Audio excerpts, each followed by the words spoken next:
The camera's off. Doodle-doodle-doodle-doodle. Whoop whoop. There it is. Camera's way off. We got to switch it. How's everybody doing? How's everybody doing? She just jump scare a little bit. Got you a little bit. Hey, there we go. Is that a little better? Okay, that's a little. Oh, I want it to be perfect so bad. Anyways, what's going on, guys? Coach Colin here. Whoo, man. This was a lot. A lot to put together today. We got some tabs. We got some things to talk about. Sad what happened with Thomas Massie just right off the bat. We'll talk about that soon. But, it is proof that that there is a strong lobby afoot. That that libertarian lobby. Those guys out in Jordan, Saudi Arabia, I heard, had something to do with the vote. They were pumping money in. Did you guys hear that too? Or did you guys hear a different place? I don't know. Anyway, man, we got a lot to cover right now. Had to do a quick prayer with the wife. Suggest you guys all get into some prayer. Pray them if you got them. Had to do a quick prayer with the wife. Anyway, let's jump right in. You guys know, buy me a coffee, buymeacoffee.com/Coach Colin. It's a way to support the channel. If you'd like, you can write more. If you want, you can write way, way more. You can write a whole thesis. I will not like reading it all, but I will. Other than that, let's jump right in. Candace Owens. Shout out to Daisy. Because I'm sitting there and I get these messages from like the Baron Discord. It's like a fan Discord, whatever. And all of a sudden, Daisy just says, hey, Baron's not going live. Check out Candace and Victor. And I'm like, what? Check out what? I was like, hold on a second. And I went to it and it was just starting when I clicked. I was like, what's happening? I had no idea. She didn't say this. She announces Hunter Biden. She doesn't announce this. I was like, wow. And let me just tell you something. Let me tell you something right now. Okay. You guys heard what I had to say about the Hunter Biden interview, right? And I'm like, we'll see. Listen, if it's even a 10th of what this Victor interview was, I'm pumped. I'm changing my stance. I'm flip-flopping. Okay? I'm flip-flopping. I hoodwinked you, okay? I'm flip-flopping. I don't care. I'm pumped for that Hunter Biden interview. If it's even slightly like this Victor interview, oh my gosh. So crazy. He is one manipulative dude, huh? He really is. All jokes aside, from the very beginning, let me, what do I have right off the top? Right off the top, when I saw this, here, let's just jump right in, guys. And we'll talk about some other things. There's a Tucker clip. Shout out to Stephen Barton, Edible Glitter. You know who you are. Thank you for tagging me in that little clip. Tucker did a wild interview. He sat down in front of Philadelphia itself and gave a wild interview and really straightened out this Philadelphian reporter. It was crazy. I loved it. We'll talk about that soon. And a little bit of mama. They talking about aliens and disclosure. Y'all heard about this alien and disclosure? Oh, mama, there's so much stuff going on. We're going to be talking a little bit about Officer Tatum. I like the topic that he's covering, actually. But as soon as I saw this in the Candace Owens interview, okay, as soon as I saw this part right here, it told me everything I needed to know. Meaning starting a little bit with your background, I think I have a lot of questions about some of the stories that you've shared. And I was able to speak to some of your family members, and they seem to have some questions about some of the biographical items that you share. So just beginning with, I think, sort of the inflection points, this story about beheading a cat and wearing its head at the age of 3. It's not an easy thing to behead a cat. I have a lot of toddlers. Do you stand by that?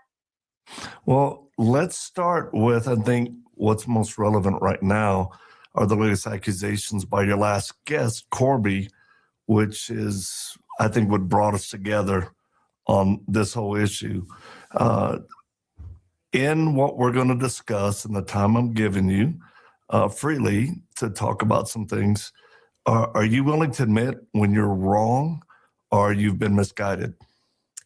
So Victor, just so you know, you're on my show. I'm not on yours. So I'm going to guide the conversation. I said I'm happy to speak about Corby. There are that right there. As soon as he started positioning himself, as he's like, this is the time that I'm giving you, and what I need to know from you is, are you going to admit when you're wrong, misguided? As soon as I saw that, I thought back to what Corby said when Candace sat down with Corby, and I went, Corby's telling the truth. The way Corby broke it down, you can't just randomly do what Corby did in terms of him telling his story of his experience with Victor. As soon as I heard him say that, I was like, Corby's telling the truth, because that's the same type of manipulative, I'm going to control this room, I'm going to control who's in it type of attitude that Corby was talking about. The exact same thing when he said, I could whoop your butt, nobody could do anything about it. You're going to get 50. You're going to get less than 50. I'm going to buy this company. We can only get $2 million. That's the money you're going to take, and blah, blah, blah, all that stuff. As soon as I saw him say that to Candace, I was like, oh, okay. Because you got to remember, he's on the biggest podcast in the world. One of the biggest podcasts in the world. One of the most powerful people in media right now. And he's like, I'm giving you the time, actually, just so you know. And actually, what I'm going to need from you is, you're going to have to admit when you're wrong. Basically, he's positioning it. This is very manipulative. This is a very good strategy, very narcissistic strategy. But as soon as I tell you something, you're going to have to now admit that you're wrong. You're going to have to position yourself below, because what I tell you is going to be fact. And whatever you have ready or whatever you've heard, that's not fact.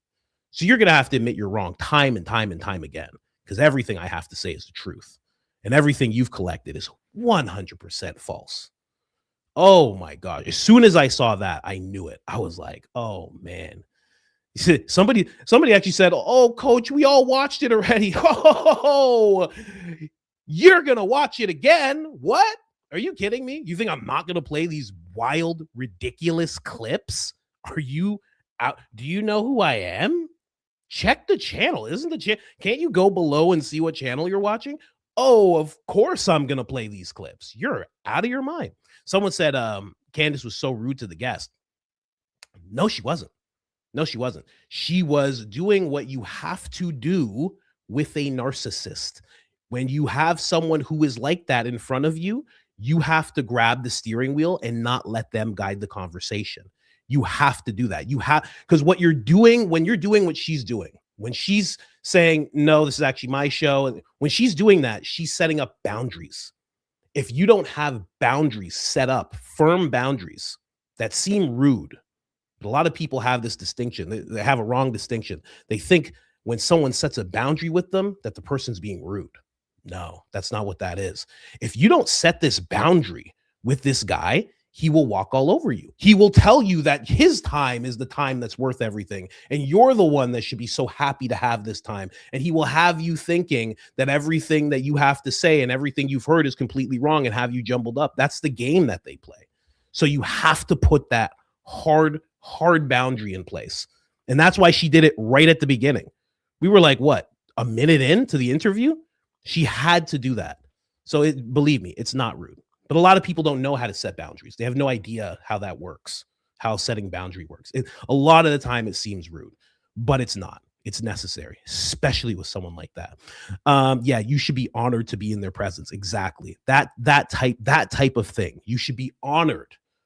You should be honored. And anything you say that's even vaguely a question of them is an attack. And how dare you attack them?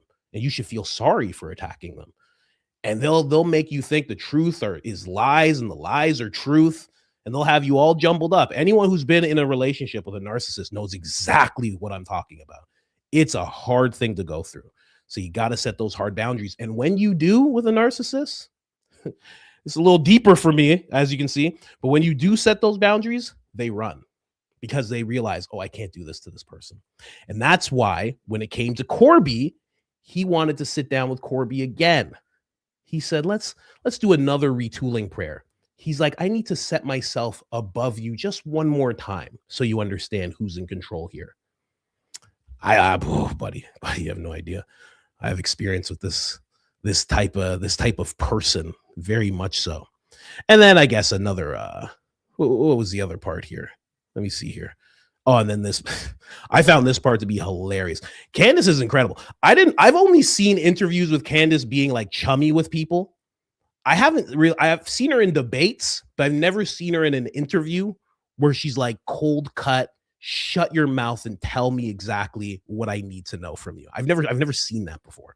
Yeah, the gaslighting is real. Yeah, exactly. That's the one term I haven't used as I'm describing all of this.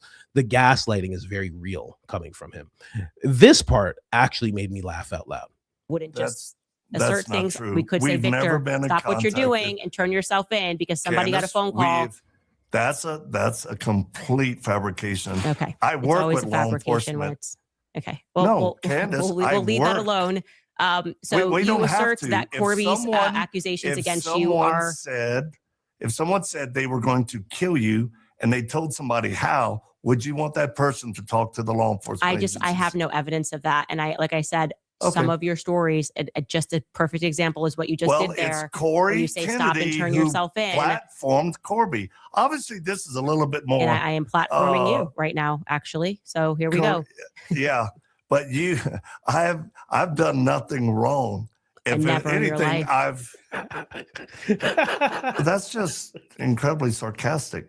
Yeah, I was being sarcastic. I find you to be Okay. arrogant and off-putting, actually. That made me laugh so much. I still can't laugh. That made me laugh so much. She was at this point, it's like, it's only like an hour and she's already at this is like 5 minutes before it ended. And she's just like, I'm done with this guy. I'm done. I'm 10 minutes from telling this guy to F off. I'm real close. I'm getting real close. I got 4, 5, 6, 7 kids over there that I got to deal with when I'm done here. My husband's just a straight up gangster running the streets of Tennessee, apparently. I'm done with this guy. She's like, yeah, you know what? She was being very sarcastic. And you know what the funniest part was? They put the camera just on him when he's saying, that's very sarcastic. They had to do that. Someone actually had to press a button. Someone had to press a button and make sure the camera was just on him. That's actually very sarcastic. Yes, it was. I'm being sarcastic. Wow, I love it. I absolutely love it. Anyway, those were the two things that really popped in my mind. But we're going to move on to the really important thing because this was a question. This was a question the whole time in regards to the retooling prayer. As soon as people saw the retooling prayer and what it was all about, as soon as people saw this whole thing, heard this whole thing, I should say, from Corby, and then saw Erica in that embrace with him when he had the caption of bringing this warrior princess home. When we all saw that, we thought, how close was he to Erica? And how close was he to Charlie? And why did Charlie end up distancing himself? And was this retooling prayer ever done on Erica or Charlie? And I really think that this gives us our answer. So let's listen to this. Interims, you do this like prayer circle, and you don't feel weird about doing that, of having people, bend down in front of you and say that you're commanding demons, tell you their names. That feels. Yeah. Nobody bends down in front of me. No one even has to close their eyes when we pray. We record every session on audio or video so that they can have it, so there's no miscommunication. And I don't know, you have to look at the fruit of what happens of people being set free, like Corby's wife, Melody. She said she had struggled with thoughts in her mind, negativeness, since she was 6. And when I prayed for her, she said she was set free. It saved her life. So I don't know how that could be so wrong. I could think of a lot of ways that it could be wrong, but I don't want to debate your theology. I just want you to have the opportunity to explain it, which I think you did. I do want to move on now to getting into some Turning Point USA stuff. So I had heard from Turning Point USA people that you also were doing prayers at the headquarters. Like you had a room where you would conduct some prayers. Is that correct? I definitely prayed for a couple of people there. Yeah, sure. Including Charlie. Did you pray over Charlie and Erica Kirk in one of these prayers? I prayed for Charlie. Yes, I did. He asked me to. And did you do this sort of a retooling angels, demons sort of prayer over him and Erica? Just Charlie. He asked me to. Okay. And they gave you an office to do this. Is that right? I prayed for him in his office. And also other people at Turning Point USA outside of Charlie? I think there were 3 other people that I prayed for that asked for that. Yeah. Okay. How did you meet? That's wild. So he actually did do that retooling prayer on Charlie.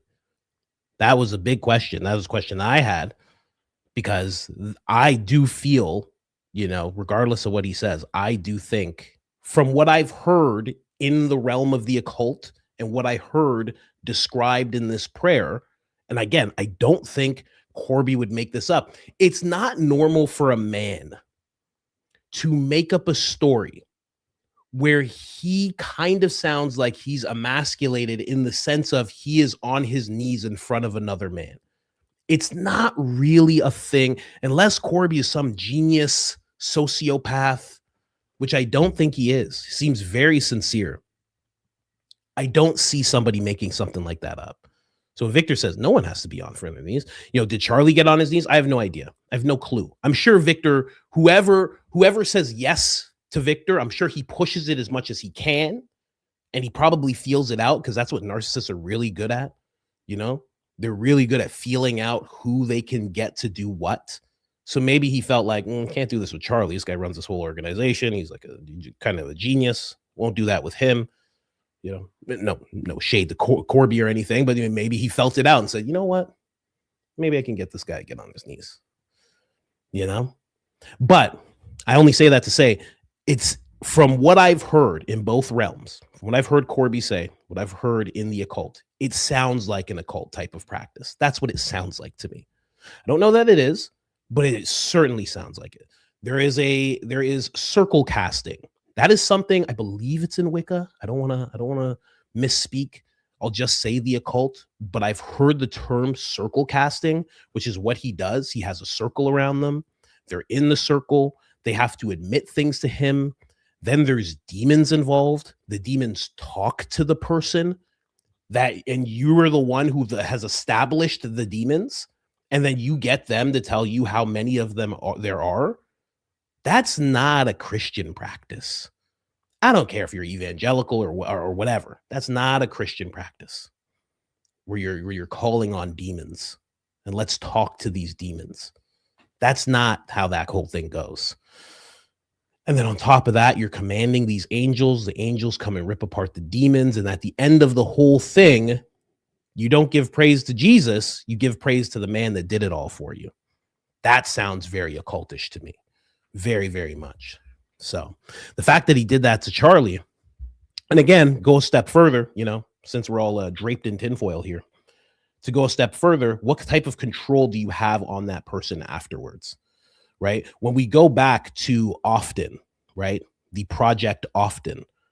Okay. One thing that they would focus on is how do we get people into trance-like states, and how do we actually manipulate their belief systems so they could actually move the masses through or individuals through certain practices. It's exactly what he's doing. It is. Somebody's saying not occult, just narcissistic. No. There's a lot of people who have this affinity for the occult. I get it. I understand.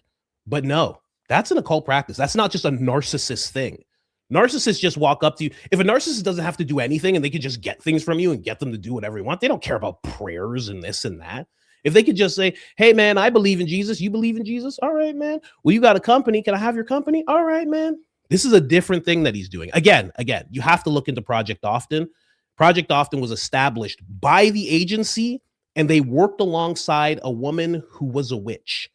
And she was pretty much the head of Project Often. And she directed them on how these rituals will go and what they will do to people. It's a real thing. I'm not making it up. Corby, is Corby in the chat? I would assume Corby is in the chat. Corby's on the loose also. Just put it out there. If he is in the chat, you might want to go tell Cash Patel. Somebody tag Cash Patel quickly, because if he's in the chat, he's on the loose. Okay. Oh, Corby is here. Corby, turn yourself in. Okay. You've been instructed to turn yourself in. How dare you? How dare you?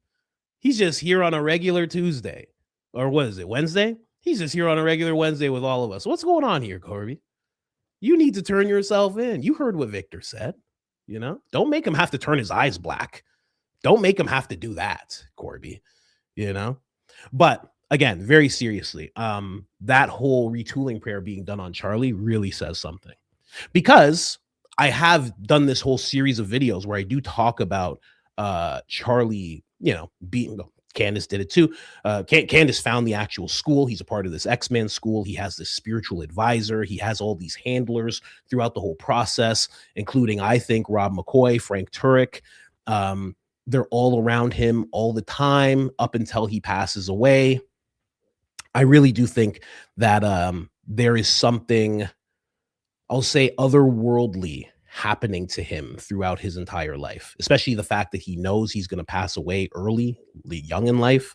I mean, and then on top of that, not only is there a spiritual advisor, not only is there a gifted school, not only is there Rob McCoy popping into his life, and then they make Turning Point Faith.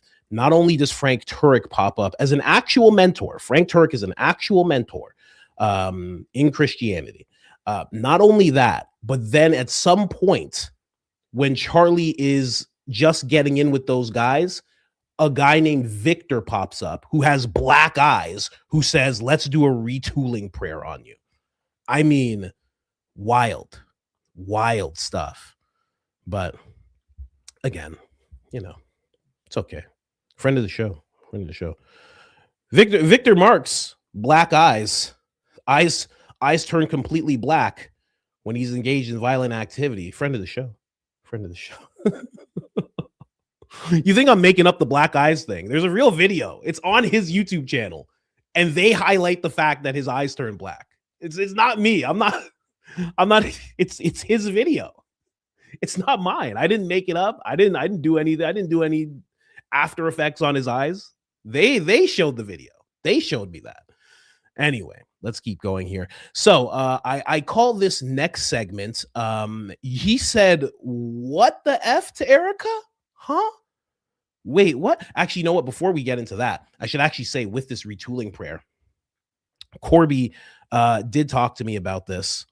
And it's not funny. And he said I can discuss it. He said he'll be in the chat today. I didn't see that. He said I can discuss it. But when it comes to the retooling prayer, and this is me now, okay, this is what I think. When it comes to, well, this is what we talked about and what I think is going on there. When it comes to this retooling prayer, okay, Corby's not putting it out there, but he's just telling me what happened.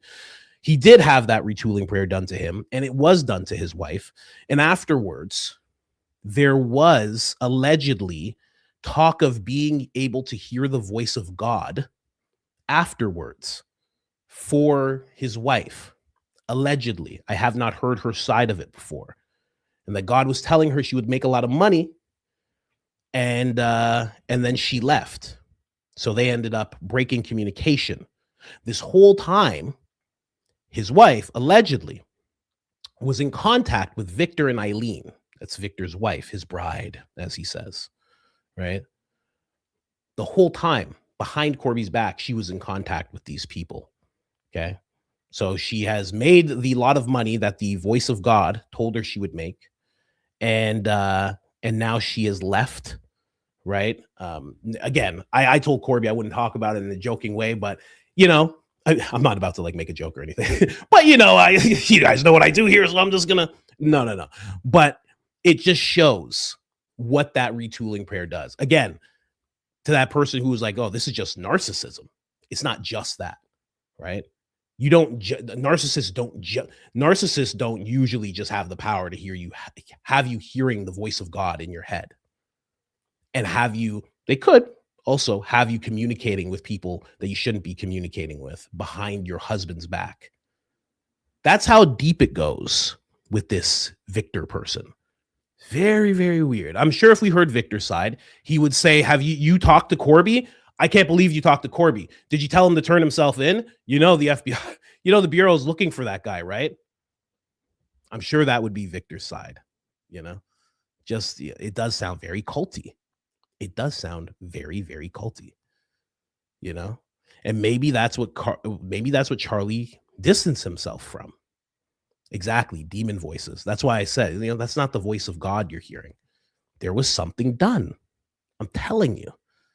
Ah, man, it's just creepy stuff. Creepy stuff. Now, let's move on to, where'd my other paper go? And thank you for sharing that with us, Corby. We do appreciate it. It does give us a good light into what Victor actually is, in my opinion. Okay. And of course, I'll say allegedly. And you can decide who you believe. Do you believe black-eyed Victor, or do you believe Corby? That's completely up to you. Let's move on.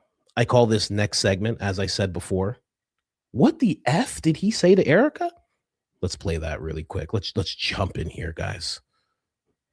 Been to the minutes about the time that his family found out that he had passed away, or the people that were at the hospital have found out that he had passed away. So can you explain how you found that out and why you chose to remove the video? Well, yeah, I'm first interested to find out why y'all think I was the first or one of the first, to do that. Because, I mean, a rough estimate, there's between 1 to 3 million pieces of social media content that are produced every second worldwide. And, my team looked it up. If there's 180 million posts per minute, and let's just say the first 30 minutes, we're talking 5.4 billion posts in 30 minutes. Mm-hmm. How could y'all narrow it down? What type of technology could y'all do to narrow down that I was one of the first ones to post that he had passed? Let's put it in a context that's easier. First person in Charlie's orbit. He doesn't realize how closely everybody was watching when Charlie passed, how everybody was looking for updates crazily when Charlie passed. People would easily know who posted what. You and I don't see all whatever number million posts per second he was saying. We don't see all that.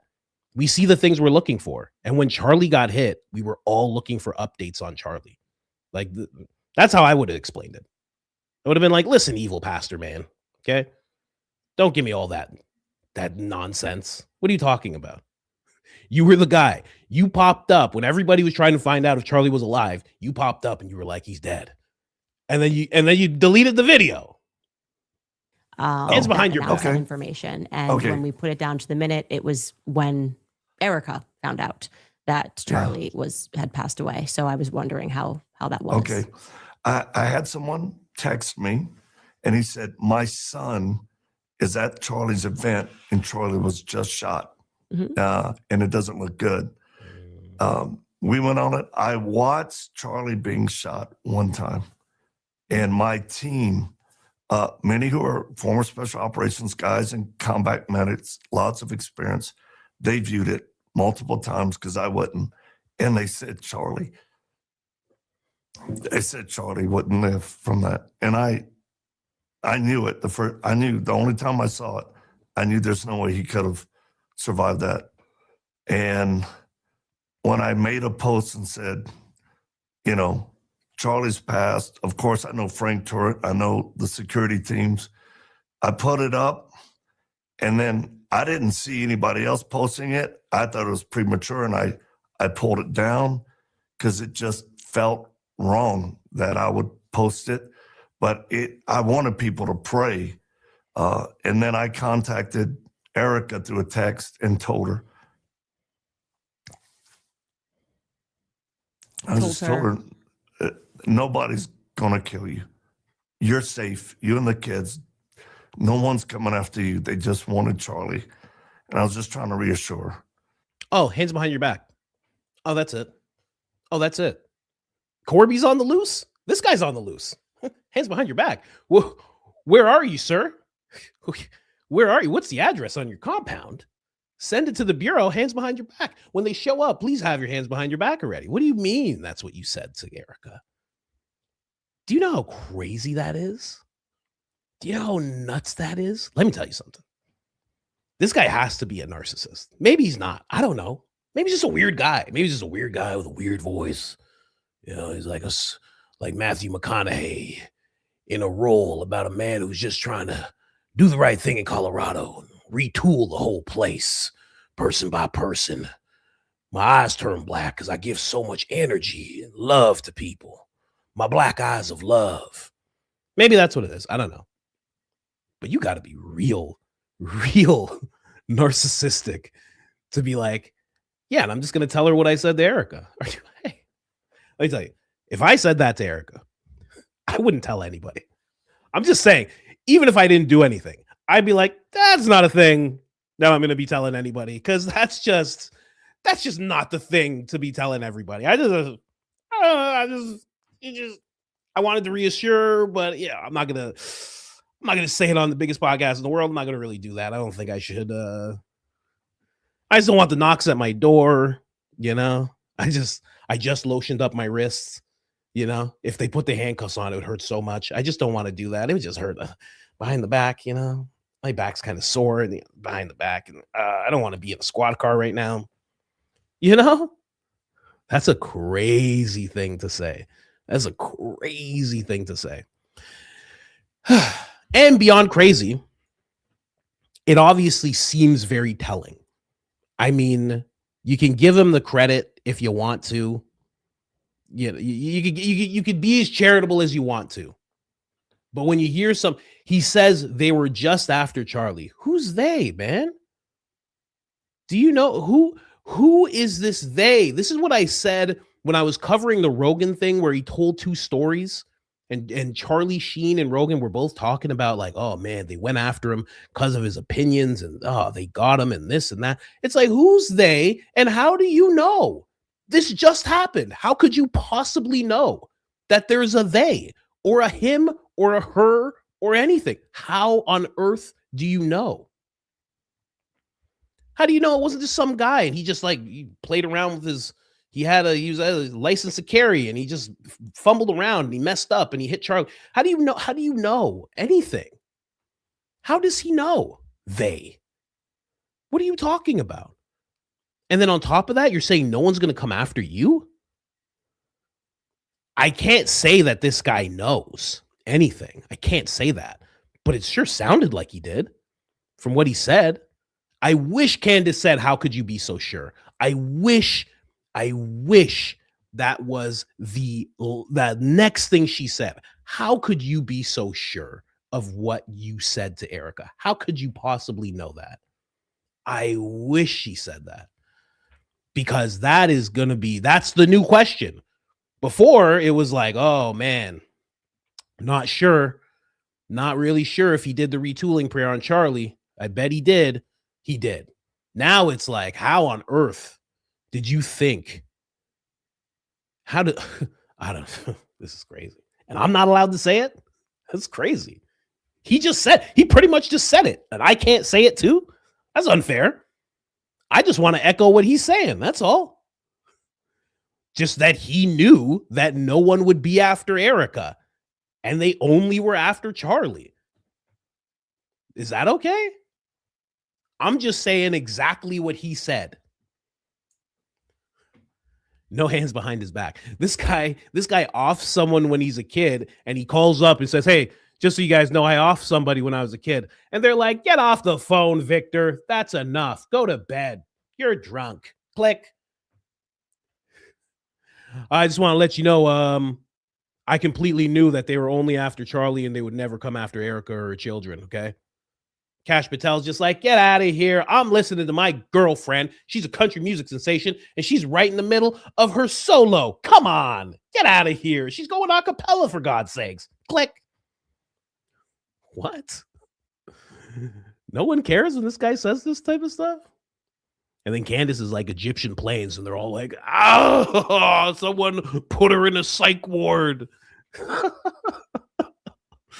It's so stupid. It's all so stupid. It's just crazy to me. Anyway, let's keep going just a little bit with this one. Because you declared he was dead on the basis of people saying it didn't look good.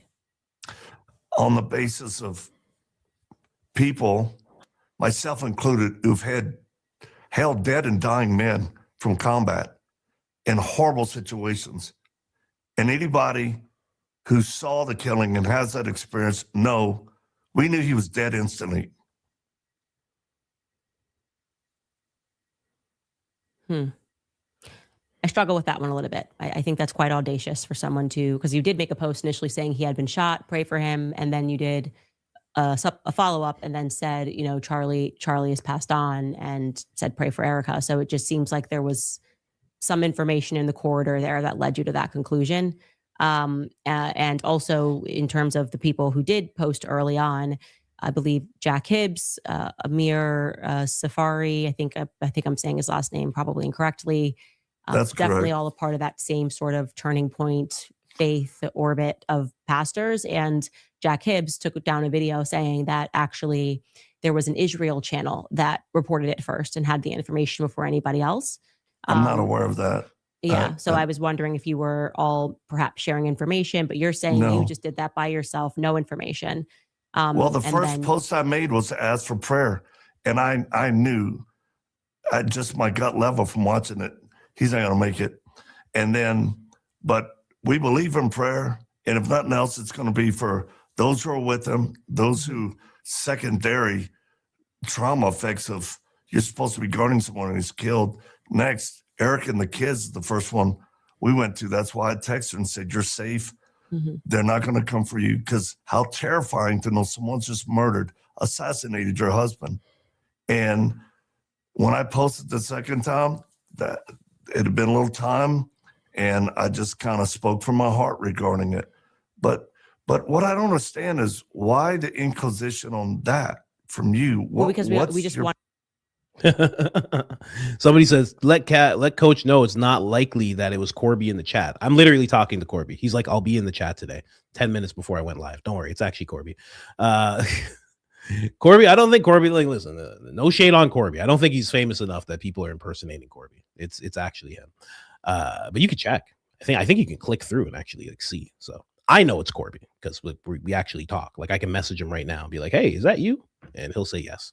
But a good question that somebody had here. I remember Frank Turek said that Charlie had a pulse at the hospital. Victor Marx isn't the only one lying. Yeah, right? He did say that. He did make sure to say that. Right? A bunch of people. Well, I mean, that was the news. Like we were all looking for these updates. And although there was 10 billion posts per second, we all saw that he has a pulse.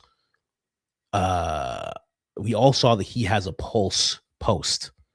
And that's what gave so many people hope. And then you started hearing he has a pulse, and then you started hearing that he's gone.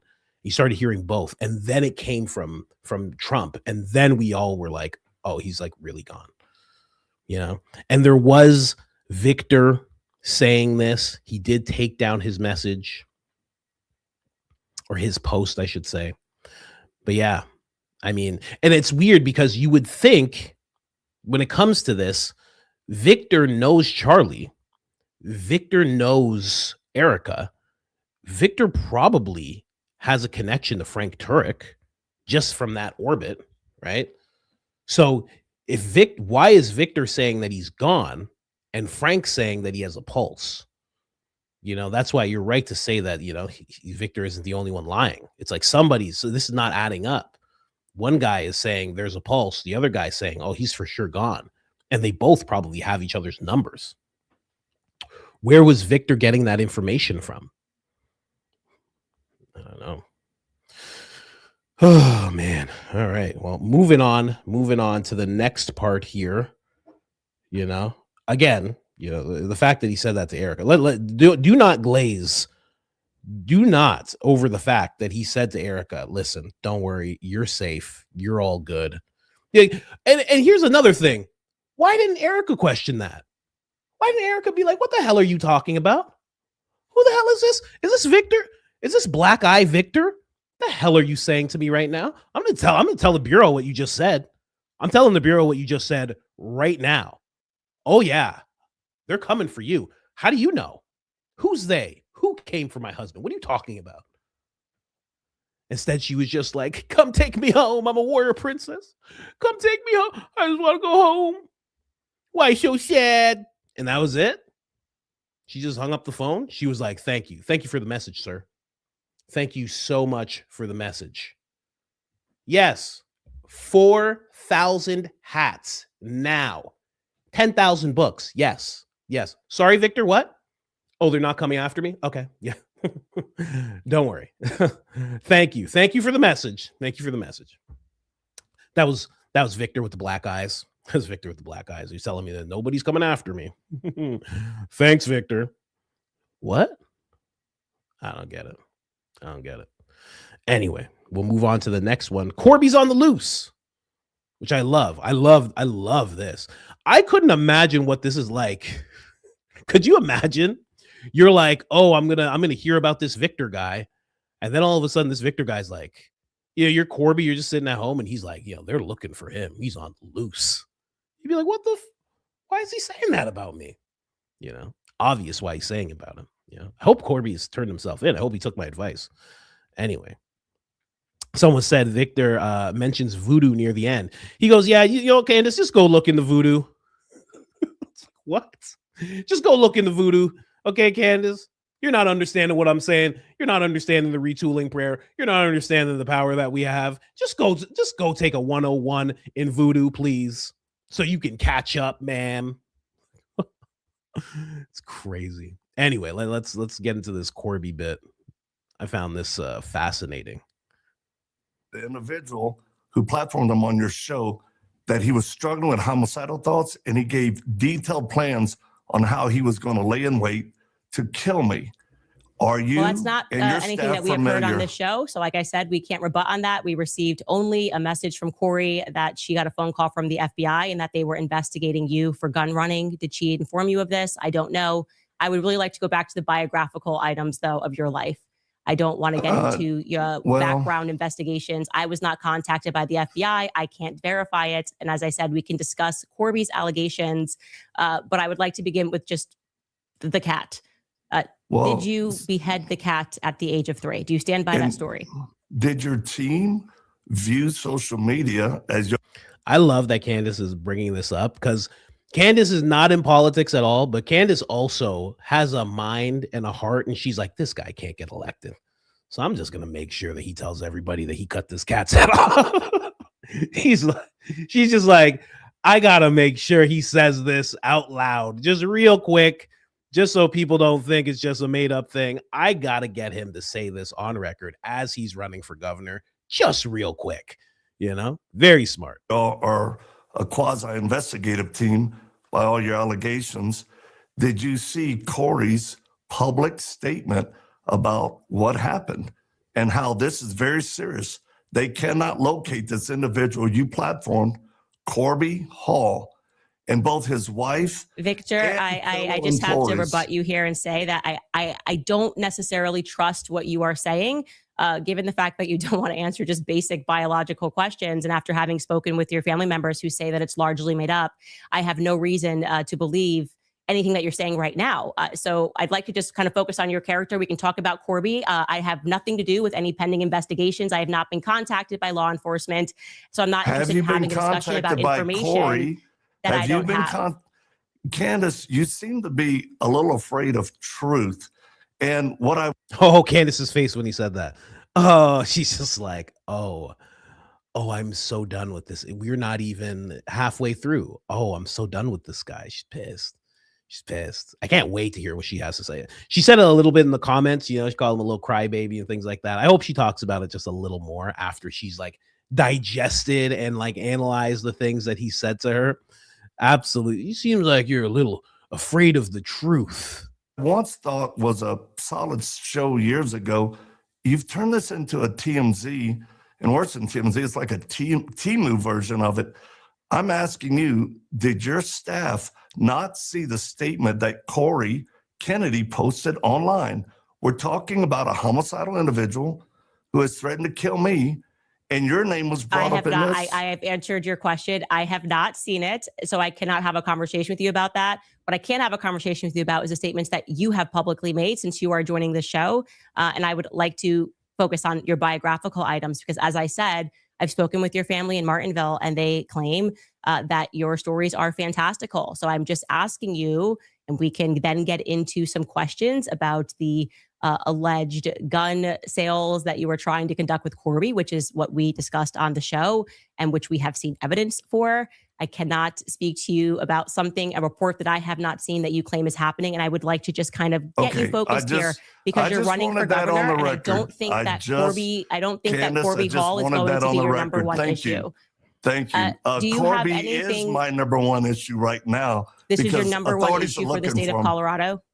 Corby is the number one issue right now, who's homicidal and admitted he wanted to kill me and how he was going to do it. That's why authorities are looking for him.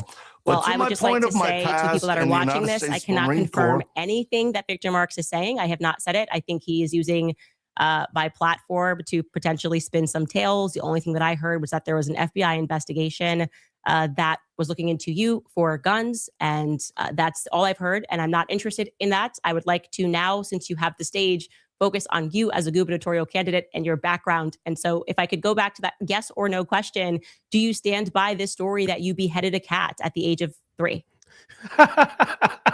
She goes right back to it. Do you stand by this story or not?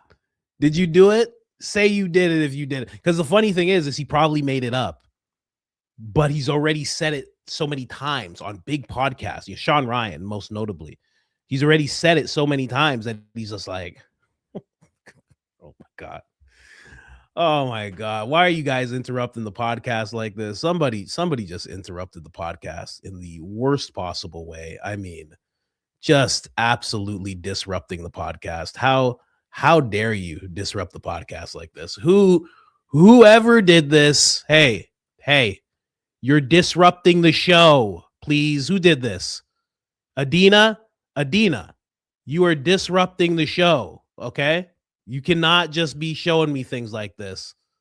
I'm doing a show here, lady. Come on. Good gosh, just interrupting the show. Come on. You can't do that to me. You can't show me something like that. Oh my gosh. Anyway, let's get it's like on my phone right now. It's so stupid.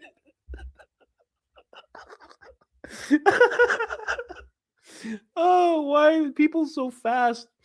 Oh gosh. That is the only use of AI I support. That is the only use of it I support. Oh my gosh, that's ridiculous. Okay, let's go back. Let's go back to Corby. Get it off the screen. I can't even laugh properly. Oh my gosh. Anyway. Oh gosh. Anyway. I can't. Oh shoot. Oh my gosh. Come on, man. Jeez. Is that going to be the picture I have behind me? Is that what that was? Was that an audition? That might work. Oh my gosh. Jeez. I'm so sorry, guys. Okay. Let's lock back in. Lock in, guys. Come on. Lock in. Let's go back to Corby being on the loose. Hope he turns himself in. APAC, and I would definitely have some, questions about your relationship with the IDF. And like I said, Corby did not say that you did anything illegal by, if you are, well, I can tell you are legally allowed to buy and sell guns. Never did I ask Corby for 50,000 weapons for IDF. Why? I have an FFL. I only buy stuff for ourselves, for our training. That's ridiculous. That's absurd. And again, Corby's still loose out there. And if he's watching, Corby, please turn yourself into some authorities. Let them question you. And like I said from the beginning, please get help. Don't act upon the thoughts you're hearing. So I'm sorry. Are you presenting that he's on the run right now from the federal government? Because that's a remarkable claim. Yeah, I'm not saying he's on the run, but I'm saying that the authorities are looking for him to question him. Have they tried to call him? I guess. I don't know. It's both the FBI and El Paso That County. would just be a good start if you're looking for someone to just call them, right? Well, I'm sure they have. It's an open investigation, but I'm just saying Corby should just stop whatever he's doing and respond to authorities to get this sorted out. How is he saying respond to authorities? But then when she says, has they called him? He's basically saying, I guess, I don't know. So if you don't know if they've called them, why are you saying respond to authorities? You can't have both here with this whole thing. This is ridiculous. Absolutely ridiculous. Could you imagine 24 hours from now, we're like, Corby's been arrested and has a cat on his head. Oh, where's Victor? Where's Victor? I'm going to find him. It's a cat on his head. I'm going to find him. You'll see. Oh, you'll see. Oh my gosh. But yeah, it's just, I don't know. It's kind of ridiculous. And also the things that he's trying to say to him, the fact that he's saying, don't act upon the thoughts that you're hearing. But he hasn't had contact with Corby, right? And he's saying that Corby's being looked for. And it's just the image that he's trying to conjure up about Corby is very, it kind of touches on what I was talking about with Theo just yesterday. That whole Theo Vaughn thing and how they're all positioning this weird image of Theo. This very weird, dangerous image of Theo. So he's really trying to do the same type of thing. So weird. So weird. And can you imagine Corby actually does? He does turn himself in. Hey, heard you guys want some questions. What's your relationship with the gun runner, Victor Marx? We're trying to look into Victor Marx. Can you imagine it's just a case on Victor? I took your advice, Victor. I went to the authorities. They told me hands behind your back. So they said they're coming for you and hands behind your back as soon as possible. That's what they said. I don't know. Who knows? Who knows? Anyway, it's a little ridiculous what Victor's doing. But also, what's also a little ridiculous is Corby. Corby's out here pulling a Tyler Robinson. This guy's on the loose right now at Chick-fil-A. Does he have a shake in his hand? How dare you? How dare you? In the face of Victor Marx telling you to turn yourself in, you go to Chick-fil-A instead. They're all after you right now. And what you decide to do is go to Chick-fil-A? This is very weird. And enjoy a delicious shake? Sat down? You know, it's ridiculous. Corby was just saying, yes, it's been a rough week, but I will not miss my hometown Chick-fil-A shake updates tomorrow as long as they still can't find me. Oh, this guy. Wow. Corby's pulling a catch me if you can. Oh, gosh. Jeez. That's amazing. He's on the loose. He's on the loose. Look at him. Smile on his face. Victor's right. You got to turn yourself in, buddy. Just so ridiculous. Get it off. Get it off the screen. Get it off the screen. All right. Oh, my God. It's coming out. The demons are coming out. Somebody actually said Victor Marx 100% claimed on Candace Owens today that Corby Hall is wanted by the Bureau and on the run. If that is true, then why would Corby be posting his location all over the internet? Hey, Colorado, Victor Marx belongs in a psych ward, not in office. So this person, Matt is definitely not having what Victor is saying. It's a weird thing to do. It's a very weird thing to do. But we'll see. We'll see how all that pans out. That is the Corby saga, ladies and gentlemen. Okay, that is the Corby saga.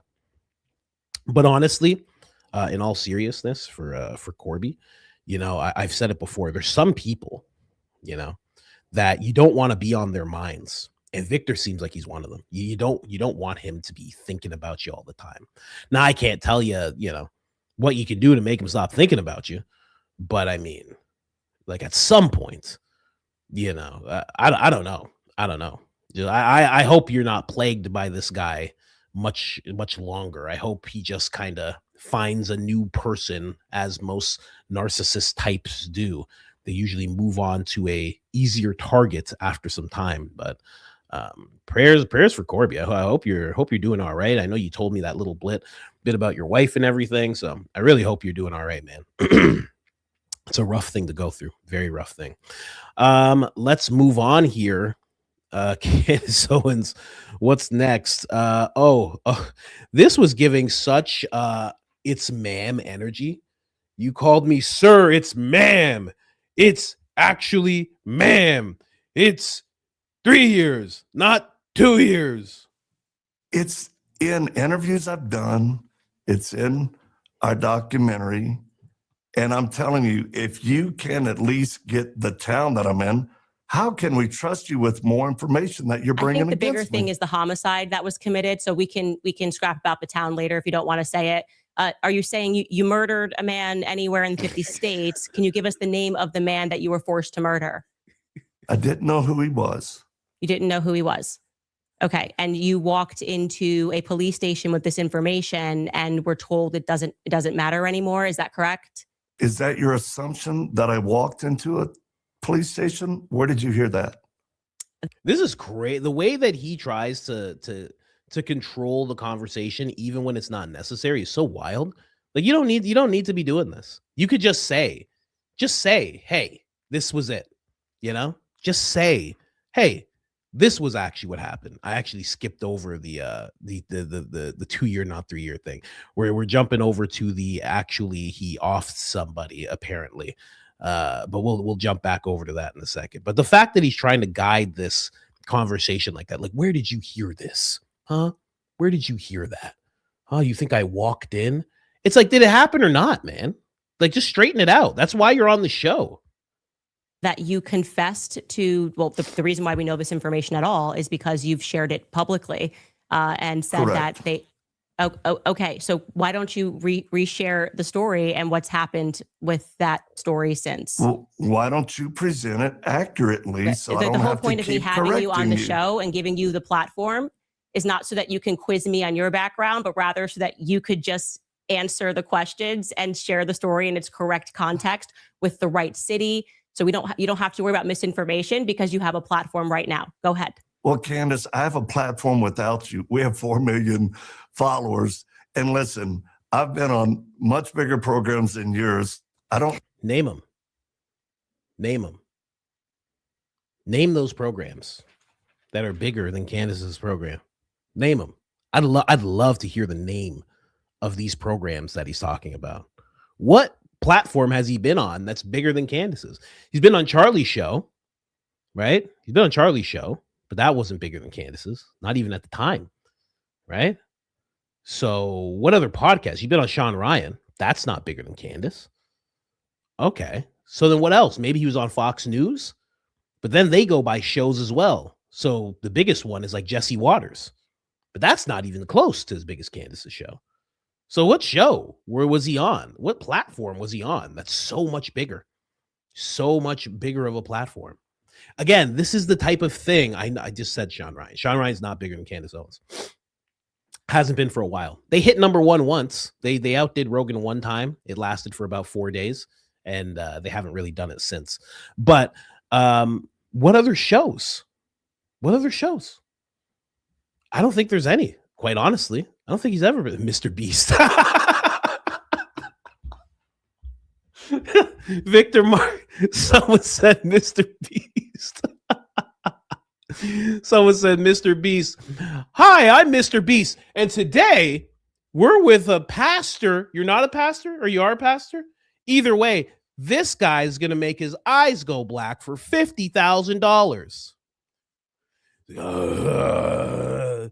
Eyes go completely black. Today, we're going to have 4 unsuspecting people go through a retooling prayer. You can do the retooling prayer, right? Oh, this is going to be nuts. just some random kid with frosted tips. He's just like, what's happening? Victor's just like, don't worry, the demons are coming out. How many demons are there, son? I don't know. You have to tell him how many demons there are, or else you're out of the competition. There's 4. Ding, ding, ding. You got that correct, son. Now I'm going to call the angels in.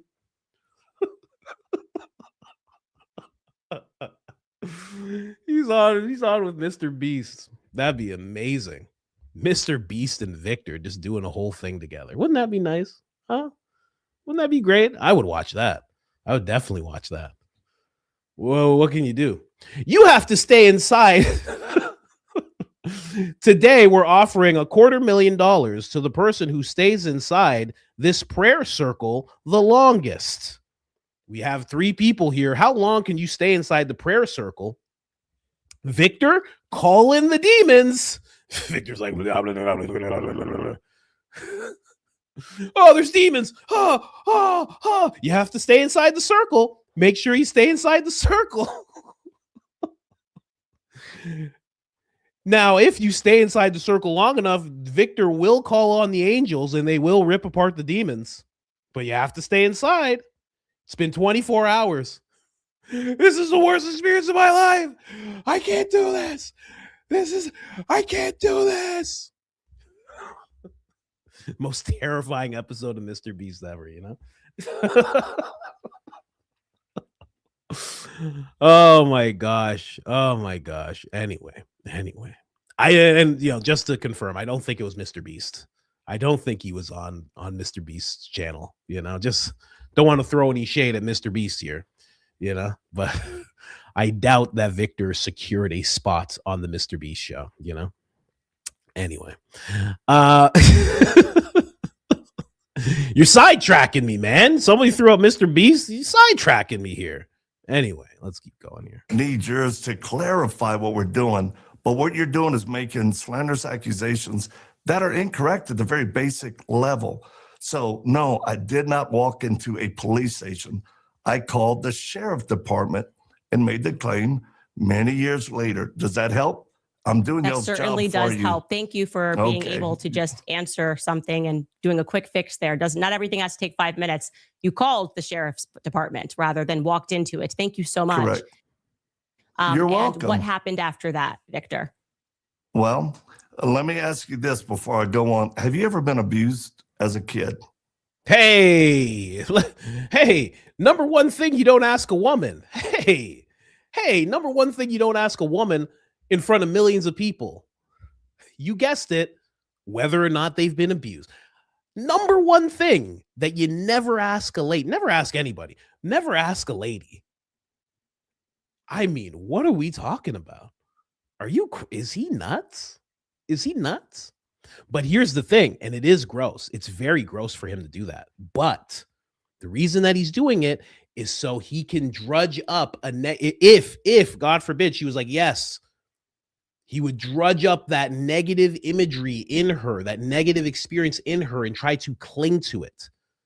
That's what he was trying to do with that. That's why when he's in that prayer circle, allegedly, when he's with Corby in that prayer circle, he was asking him things like that. He was trying to drudge up the worst possible things that are going on in his mind and his heart so he could grab onto those things. Not so he could help you with it. He doesn't want to help Candace with this. If with that type of thing, he wants to actually know so he can grab hold of it. He'll say it happened to you. And then when you say that, if somebody says yes, and then you say, well, it happened to you. Well, that imagery pops up in your head. He's trying to play with her mind when he does that type of thing. It's gross. That was hands down the gross. I mean, worse than wearing the cat on his head. That was hands down the grossest thing he did in the whole interview. The whole interview. Absolutely gross. And I mean, amazing that he called the sheriff's office and he's just like, hey, I did something years ago. And they're like, man, don't even worry about it. That you, Victor? You good? Don't even worry about it, man. Listen, you're helping too many people for us to come and put your hands behind your back, Victor. Go on and just keep helping people. He was like, thank you so much. Praise Jesus. Praise Jesus. Anyway, let's move on to the next clip. This is gross. And obviously the answer from Candace was no. But I mean, just weird to ask. Horrible abuse from her blood biological father. So I'm sorry about that. But also somebody could be missing a relative that got murdered. So I do think it is relative, like to you running for governor, to know why a sheriff, as you tell it, would decline to look into the matter if someone was killed and buried in your backyard. Right. Right here at our Leadership Training Center, we've got members from ICAC, we've got Attorney General folks, we've got investigators, we've got analysts and detectives that come here to our training center for a retreat. We bring people in. I work by through and with law enforcement. I have MOUs with them. I work to become the man that I wish someone had been when I was a kid to protect me. What I'm saying, and when we talk about kids suffering abuse, or in my case, abuse, and then forced to shoot someone, yes, I was older in life before I went to the police because it's a horrific thing to deal with. The reason why, it is a cold case. It was 40 years old. We don't know where the house is. We don't know where he was buried. We don't know who the victim was. And my father, it was my stepfather at the time, he was put in prison. Are you kidding me? If they have he just said his father was put in prison, so they have his information. They might even have his DNA. I have some friends that have gone in and they take your DNA nowadays. I don't know what they were doing back then. But if they have his stepfather's name, they have his name, they'd be able to find that house. They'd be able to find that backyard. If it was, a new house was built, the police would swoop in and just be like, hey, there's a body under here. So sorry, we'll work it out later. We got to figure this whole thing out. What are you talking about? You give a police officer an opportunity like that. Hey, I think I did something and it's in this backyard, just so you know. They would be on that in a second. Are you kidding me? They wouldn't be like, oh, this is just too old. There's no statute of limitations on offing somebody. You crazy? 40 years? They don't care if it's 40 years. What? They're like, yeah, okay, let's go. We're gonna pursue it like we just found out about it today, because we did. Let's go. And they'll find it. Are you kidding me? And if your stepfather is still alive or if he's in jail, they'll be like, okay, tack more time on. Or they'll be like, tack time on to you. Like, what are we talking about here? He's just like in make-believe land. But here's the thing again, why Candace Owens is so smart, because she's making him say this stuff. Like when you just hear someone say it, especially in Colorado, you're like, oh, what are these rumors? It's like, no. He actually did an interview with Candace and he actually said it. You can hear it. It's at 38 minutes. At 38 minutes, he says he did this thing. At 20 minutes, he says he did this other thing. She's actually making him put it into the air. Like, hey, he really did this stuff and he's sticking to it. And again, it's like, for anybody who hears it, you're either going to believe it, or I'm kind of in this camp. You're going to hear it and go, oh, this is made up. So this guy just makes up things, even if they're the most terrible things about himself. He just makes them up. He just kind of lies. Allegedly. I don't know, man. Seems ridiculous. I shouldn't even have to say allegedly. He couldn't prove it if he wanted to. And then, of course, of the last thing that happened, he's like, "Oh man, I couldn't possibly tell you how many people we've saved. We just saved so many people." And she's like, "Well, can you tell us how many?" You said 45,000. What was 43,000? And then Candace just comes with the receipts. Not only did Candace come with the receipts, which was funny enough, she had the receipts at the beginning of the episode. What was it, like 8 minutes in? I think it was like 8 minutes in where he actually says it. Let me see here if I can find it. Let me see here. It was like 8 minutes in. He says it. I will murder you. I'm like, shut up. No, you won't. You're being judged right now. Stop using this man's voice. Over 100 missions complete. With trauma care or help, over 45,000 women and children. I mean, what are we talking about here? Like that's how weird this guy is. He says it. Then they're like, you said this? He's like, I never said that. Then she finds it on the website. She doesn't even, her people don't even pull up the clip. Then they find it on the website. And he's just like, oh, I don't know what this is. Oh, I don't even know what that is. Oh, man. And Candace is actually really nice for somebody who's completely done with this guy. She's really nice. She's like, maybe your website guy. Because she knows people are watching and she knows what this looks like. So she's like, I don't even have to dig my heels into this guy on this one. I can just, I'll give him a way out. Well, maybe your website guy just messed up. Just put that in there for no reason. Your website guy made up a fact that you've happened to also say, oh, okay. Guess that's how that works. He's just like, yeah, I don't know. But then guys, at the end of this whole thing,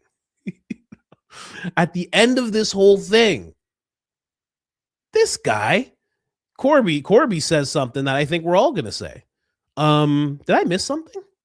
because this guy, Victor, is taking a victory lap. He did the interview and then he takes a victory lap. What? I'm not making it up. Here it is. Hey, everybody. Victor Marx here. I just finished a podcast with Candace Owens that I think will never be forgotten. I want to appreciate my team here. Look, I always say truth will prevail, and it did today. I'm not mad at Candace. I don't have any anger toward her. There's a couple of times I was passionate in it because I am about protecting kids and Charlie's death. What I would say is, for those of you who said Victor doesn't debate, that was a 1 hour, no moderator debate. That's what I've always told those other candidates. Yeah, let's get face to face. Look, all of this has started only because I entered into the political realm, period. And because I'm winning the governor's race. So thank you all for your prayers. It mattered. It made a difference. We love y'all. Just amazing. Just took a victory lap. Look how many people are in that room. I think will never be forgotten. I want to appreciate my team here. It's like 12 people in a room to turn on a. Yeah, talk about Temu TMZ. There's 12 people in a room just to turn on a camera and make sure the Zoom link's working or the StreamYard link or whatever it was. Are you kidding me? That's a lot of people, man. Yeah. His set does look nice, though. Looks very nice. Yeah, you got the sword back there. Oh, that's how he got the cat. See that sword back there? Yep. That's how he did it. Someone tell Candace. Candace doesn't believe it. That's how he did it. That sword right there. It's ridiculous. There's a lot. There's a lot going on here. I'm sure if we slowed it down, we started analyzing thing by thing, we'd discover some stuff. But that's Victor taking a victory lap. Someone said the cat knife. Yep. That's Victor taking a victory lap, ladies and gentlemen. That's just an incredible guy. Just an incredible guy. An incredible character. There's a lot of people aren't the character that this guy is. I always think there's a boldness. It's always a little weird, a little scary when somebody decides to kind of gaslight as hard as he does, as he does. But also there's wow, look at this guy. Look at this guy. He's trying to trick us all. And you're like, there's no way he could try. There's no way he can trick us. And he still tries. And you go, well, look at that. You go, wow. Is he trying to trick me right now? I think he's still trying to trick me. Let me see if this would be the last clip here. Let me just see this really quick. You claimed without a doubt that I only served 2 years in the Marine Corps. Do you stand by that? That was what we could find. I'm happy to edit that if you'd like to give us an updated answer. Well, was it 2 years? So much edit. It was 3 years, and it was on the DD-214. So you spread misinformation with great confidence and said, what was he doing? Which shows a lack of professionalism that y'all can't even read a DD-214. So, you know what? I'd appreciate an apology from you on misrepresenting my service to the United States when I served in the Marine Corps. Will you offer me an apology for that? I think this was just sort of a clerical error that could just have been it's not resolved clerical right here. Like I said, you could come on the show and we could talk about your biography. So well, now I don't you know think the you're truth. Owed some emotional apology. It's not just emotional. We thought it was 2 years. You saying misrepresented my Marine Corps time. I would appreciate an apology. I'm not going to apologize to you for that. I think you're being a little bit over the top. We reported to. Believe me, veterans around the country would stand with me. Veterans don't like to be misrepresented, and you are misrepresenting my time and service in the Marine Corps, and you won't offer an apology. We are happy to update the record. Entire veteran community will take note of that. Thank you. No problem. We're just happy to correct the error that we made. We said 2 years, and he says it's 3. Someone said, nigga, please. It's so ridiculous. So ridiculous he's trying to do that. And you know why he's trying to get the apology? Again, because in the conversation with a person like this, they're trying to get the upper hand. They don't even try to get the upper hand when it's like narcissist behavior like this. They try to make you lower. They don't try to get their hand up. They try to bring your head down. They try to lower you. So that's what he was trying to do there. I think you should apologize. Why? It was, she said 2 years. He said 3 years. He's acting like it was some attack. Like, oh, do you hear what she said? She said I served 2 years. And everyone knows it was 3 years. And in fact, I saw somebody looking into it and they said it was 2 years and 11 months. The fuck? I almost went there. Almost. I got the FU out. I stopped. Oh man, Victor. Take your victory lap, sir. Take your victory lap. You won that one, you know? Victor Marx, ladies and gentlemen. Very, very glad you guys got to see Victor in action. It's a sight for sore eyes. Hopefully we'll see him and Candace on a podcast again. Just kidding. It's not going to happen. It's never, ever going to happen. Now we have Thomas Massie, ladies and gentlemen. Someone said 2 years, 11 months, 14 days. Don't discredit my time. You know, I understand what he's saying at the same time. Me interview Victor? Oh, gosh. I would do it with a cat head on. I would have a cat head on with the headphones on the cat's head. I'd be like, how you doing, sir? Thank you for your service. Heard you served for 2 years, 11 months, 14 days. How you doing there, sir? Okay, let's get started. I have a shirt that says Timu on it. What's going on? Timu Candace Owens. That's what it would say. Hi, how you doing? How's everybody doing? So when I get the podcast started. Oh, I see what you're doing. You have this cat head on. No, sir, this is what I wear all the time. I just couldn't find it for the longest time. But I've had this cat head for a long time. I have. Of course I have. How dare you? How dare you misrepresent how long I've had this cat head? You know? You're going to respect me. Right meow. Right meow, you're going to respect me. It'd be the worst interview ever. Hands down, the worst interview ever. That interview would last for maybe 5 minutes. Maybe I could get him to hang on for 5 minutes, you know? Maybe. Anyway. Timu CMZ. There you go. That'd be nice. That'd be solid. Anyway. Thomas Massie did not win. Oh, man. It does suck. It does suck. You know, I won't even say it sucks for Kentucky. I really do think it sucks for America that Thomas Massie didn't win this election. I really do. It's he's done a lot just for America. Him and Rokana are responsible for us getting unredacted drops of documents that have came out, the JE documents, the island documents. It's because of him. He pushed for it. He made sure to push for it. Even in the face of his own party saying, hey, this has to stop. Even in the face of both parties saying, hey, this has to stop. Him and Rokana went after it, and they made that happen. And the reason that there were 6 billionaires, six people, I'll say, I'm not sure if they're all billionaires, but 6 people who shouldn't have been redacted, that were redacted, they got unredacted. So we could see those names, so we could know. One person was in Dubai. They got fired from their position. Another person, I think, was in America. They were supposed to get relief from their position of, I think it was CBS, but they didn't. They actually decided not to resign for some reason. But the names spanned worldwide. And people got to actually notice. And there were repercussions for those people, most of them. But he made sure to do that. So he wasn't just representing Kentucky. He was really representing America. And he was the only one walking around with that little timer. I don't know if you guys know this. He would always have this little, it was like I'll say it was like a timer. But you could pull it out and he'd look at it and you could see the national debt, how fast the national debt was going up. And he would always have that with him. And he would keep that in mind. Like that's what he was fighting for that number to start coming down because it was always going up. Did a lot of great things, man.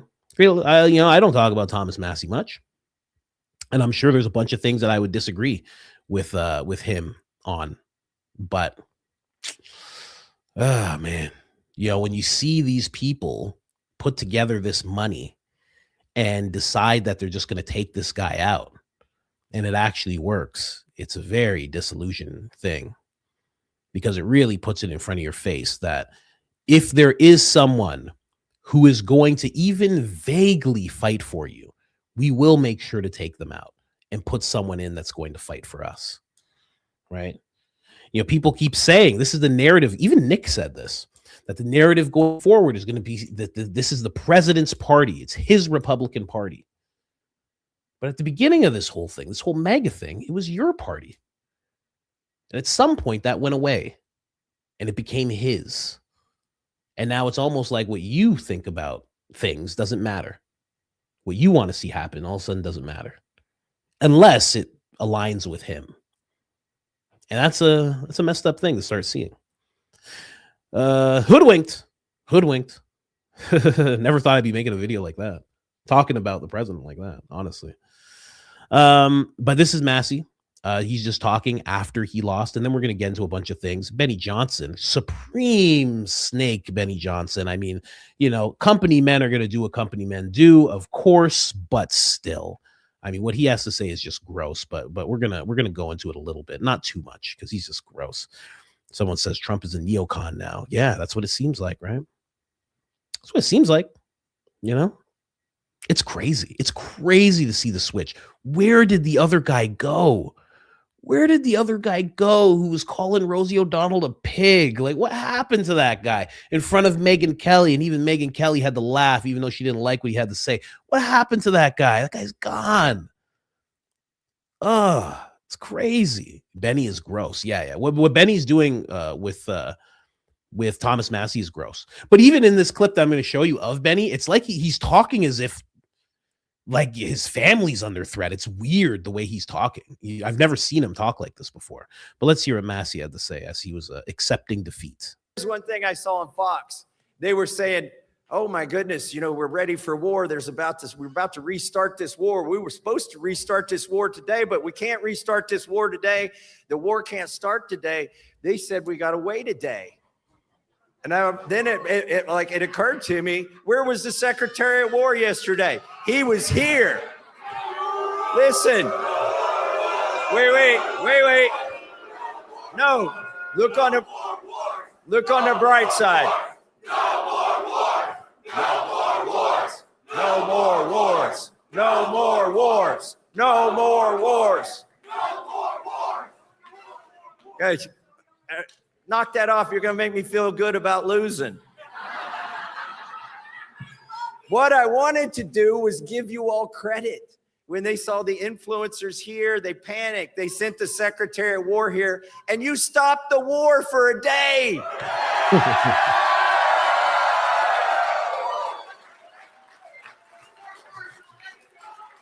All right. We know we don't want a war, and we know why young people are, and middle-aged people are against the next war, because we'd be the ones fighting it. They're trying to bring back the draft. Screw that. That was actually one of the things his opponent wants to bring back. He wants to reinstate the draft, actually. I guess for people in Kentucky or just nationwide, I don't know. But he's all for it, apparently. We're not going to fight. We're not going to fight some other country's wars, are we? No. What else do we stand for? We don't want to send our money overseas. Okay, I'll go for that.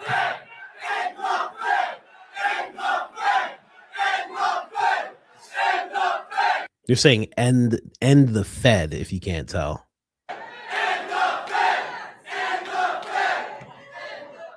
I've got a bill to do that. I've also got a bill to end the ed in the Department of Education.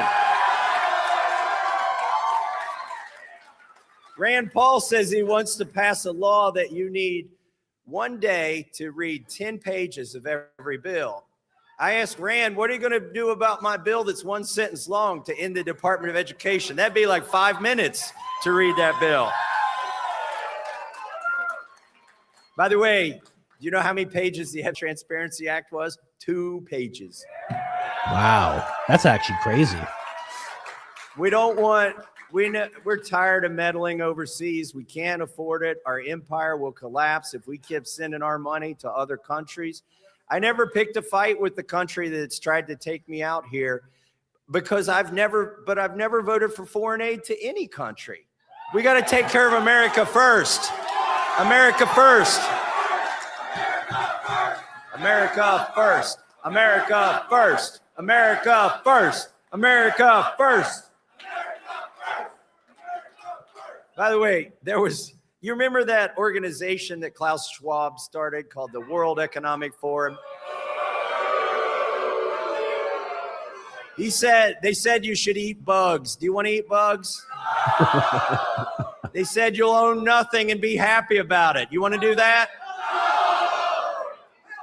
Well, guess what happened?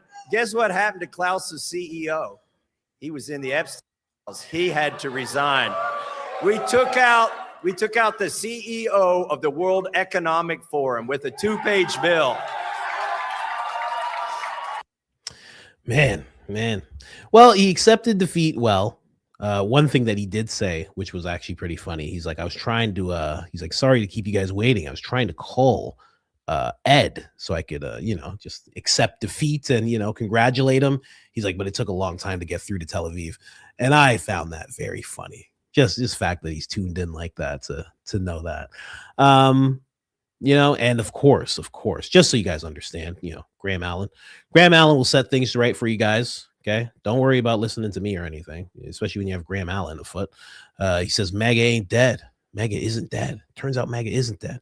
You mess with us, you will not have a job. I mean, the most Karen energy possible. I mean, just dye my hair blonde, make it nice and short, and make me the head of an HOA. The most Karen energy you could possibly put out there. You mess with us, we're going to the manager. You don't mess with us. We'll take it straight to the manager. We'll call the regional manager if we could get his number, if he'll take our calls.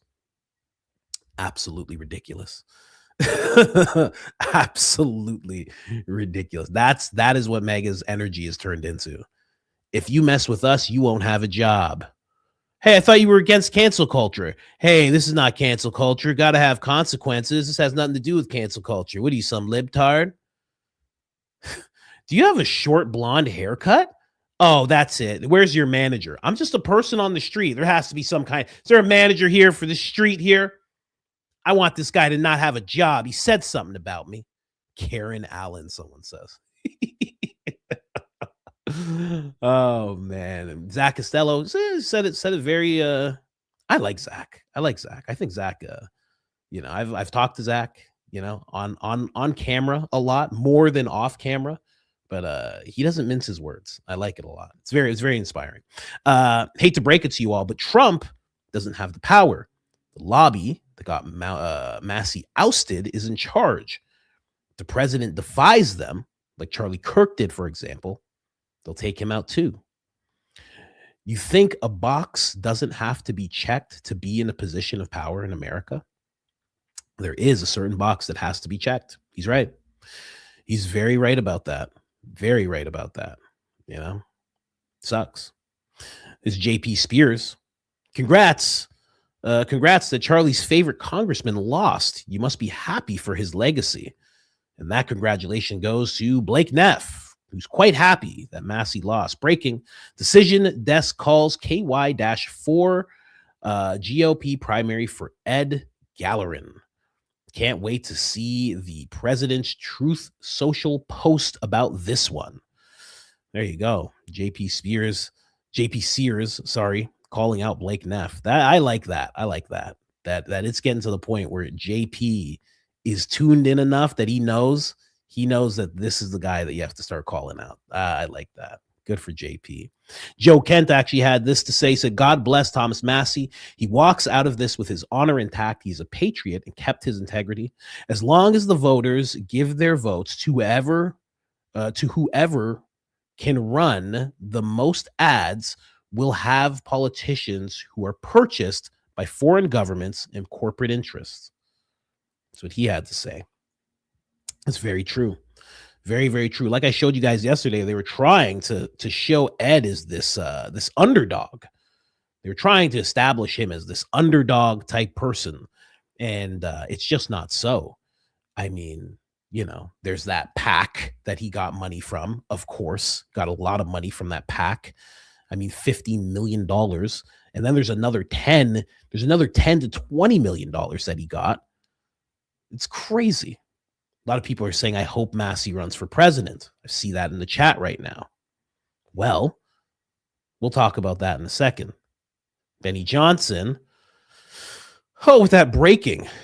When you use this breaking, what does this mean? Does this mean you're a shill? Is that what that means as soon as you use breaking? Or does he get $15,000 for this post or what? Thomas Massie has officially been defeated by Ed Gallerin in Kentucky. The president called it. MAGA called it. The people have spoken. When you go to war with the base, you lose. This is what accountability looks like. He has a terrible take, and he's really positioning this take like as if it's really, really good and just like well balanced. It's such a bad take because, again, and it's so funny because Nick said this. Nick F, if you know who I'm talking about, he said this just the other day. He's like, Massie's going to lose. He's like, and what they're going to do is they're going to position this as this is the president's party. This is the president's party, and what the president says goes. But in reality, we know who really is pulling the purse strings and the puppeteer strings behind the scenes. You know, that's why Benny's pushing this. The president called it. MAGA called it. That's not true. It's not true. It wasn't a bunch of rural Americans that gave this guy $30 million. This Ed guy. It wasn't a bunch of those people. It was a foreign interest that was doing this.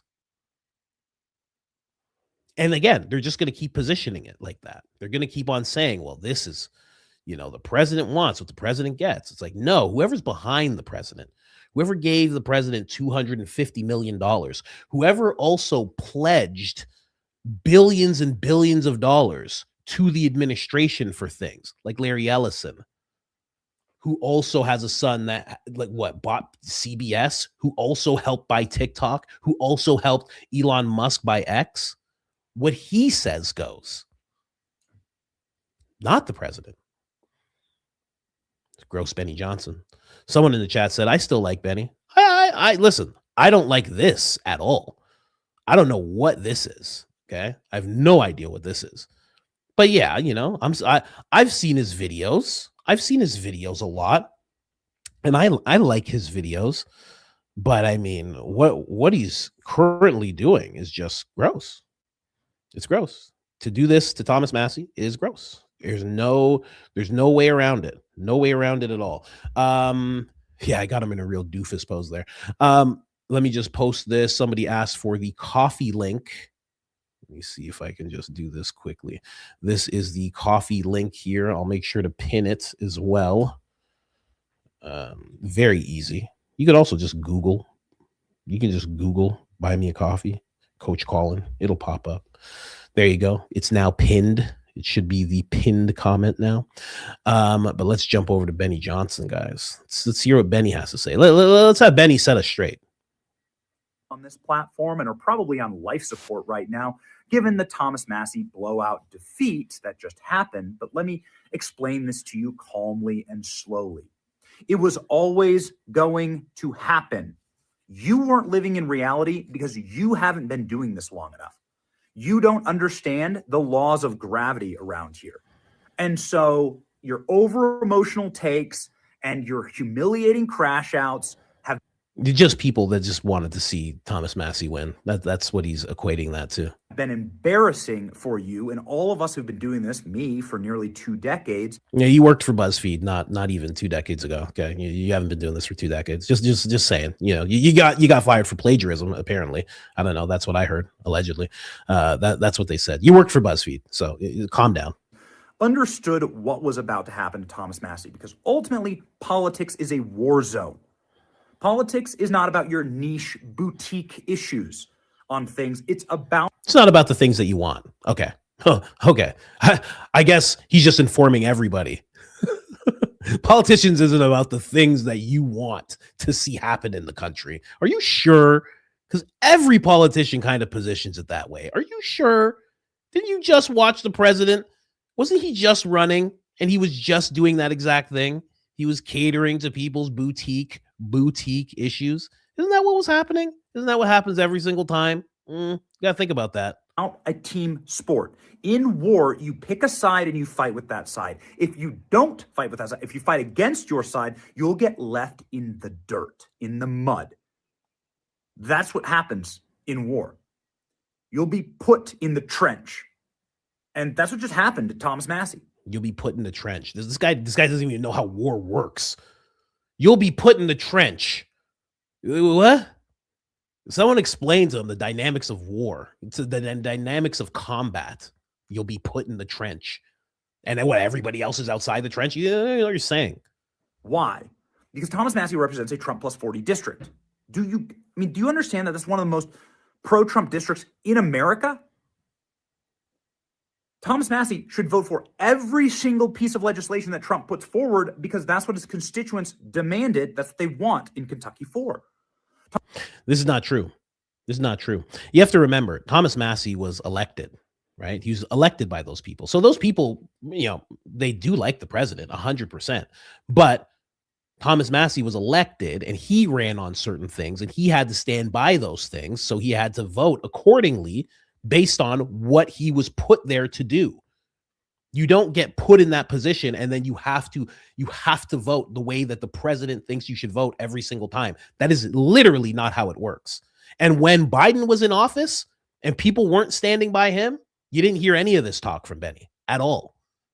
I'm not even the politic expert guy. This is just dumb what he's doing right now. Thomas Massie didn't do that. He voted with Democrats, 1 out of every 4 votes. And he pissed off the likes of Stephen Miller, who's the architect of Trump policy and MAGA policy. He pissed off Donald Trump. He pissed off J.D. Vance. He pissed off everybody. And how you think that's going to work out for him? They're going to go straight to the voters and say, this guy is screwing us over. And more importantly, that's going to infuriate the Republican leadership in the House who need to depend on those style districts in order to give bend in the joints to Republicans that represent Republican +1 districts or Kamala +1 districts. And there are Republicans who represent Kamala districts that Kamala won. And those guys need security on certain votes. And with a guy like Thomas Massie, you take one safe Republican vote off the board, you change the math on everything. It could have really destroyed President Trump's entire agenda. And it nearly did. At least he's being honest. So he didn't get voted out just because that's what the people wanted. He doesn't realize he's being honest, I think, as he says that. But it's because Thomas Massie went against the press. Well, what did Thomas Massie go against the press on? Well, that would be the release of certain documents coming out. He went against that. Like I said yesterday, him, Marjorie Taylor Greene, Ro Khanna, they were all pushed very hard. And the president actually said to Marjorie Taylor Greene, a lot of people are going to get hurt. A lot of people are going to get hurt. And that's why he didn't want them to come out. He said a lot of people are going to get hurt. Wasn't talking about the victims. He's talking about the people who did the things. And Thomas Massie pushed forward regardless. And he said, if I can't find anybody on my side that's going to do it, I'm going to reach across the aisle and find somebody there that's going to do it. And that's why he got pushed out. Because he actually said, you know what? I don't care what's going on my side. I want this out for the people because the people deserve to know. And I'll even work with someone on the other side, which is exactly what you're supposed to do. It's exactly what's supposed to be happening. If you have a congressman or a senator, if they're trying to get something done for the people, they don't stop and say, I would get this done for the American people, but I'd have to do it with a Democrat and I can't do this. It's not Crips and Bloods, man. Even Crips and Bloods come together. I don't know. So like this little thing from Benny was pretty gross, But this lovely message from these lovely people, I love this message. I absolutely love this message, and I agree. Congratulations to the U.S.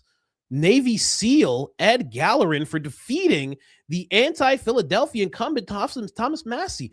Pro-Philadelphia Americans are proud to back candidates who support a strong American flag, some kind of blue and white flag, not sure, alliance, and help defeat those who work to undermine it. Being pro-Philadelphia is good policy and good politics. What? What? Are you supposed to hide that?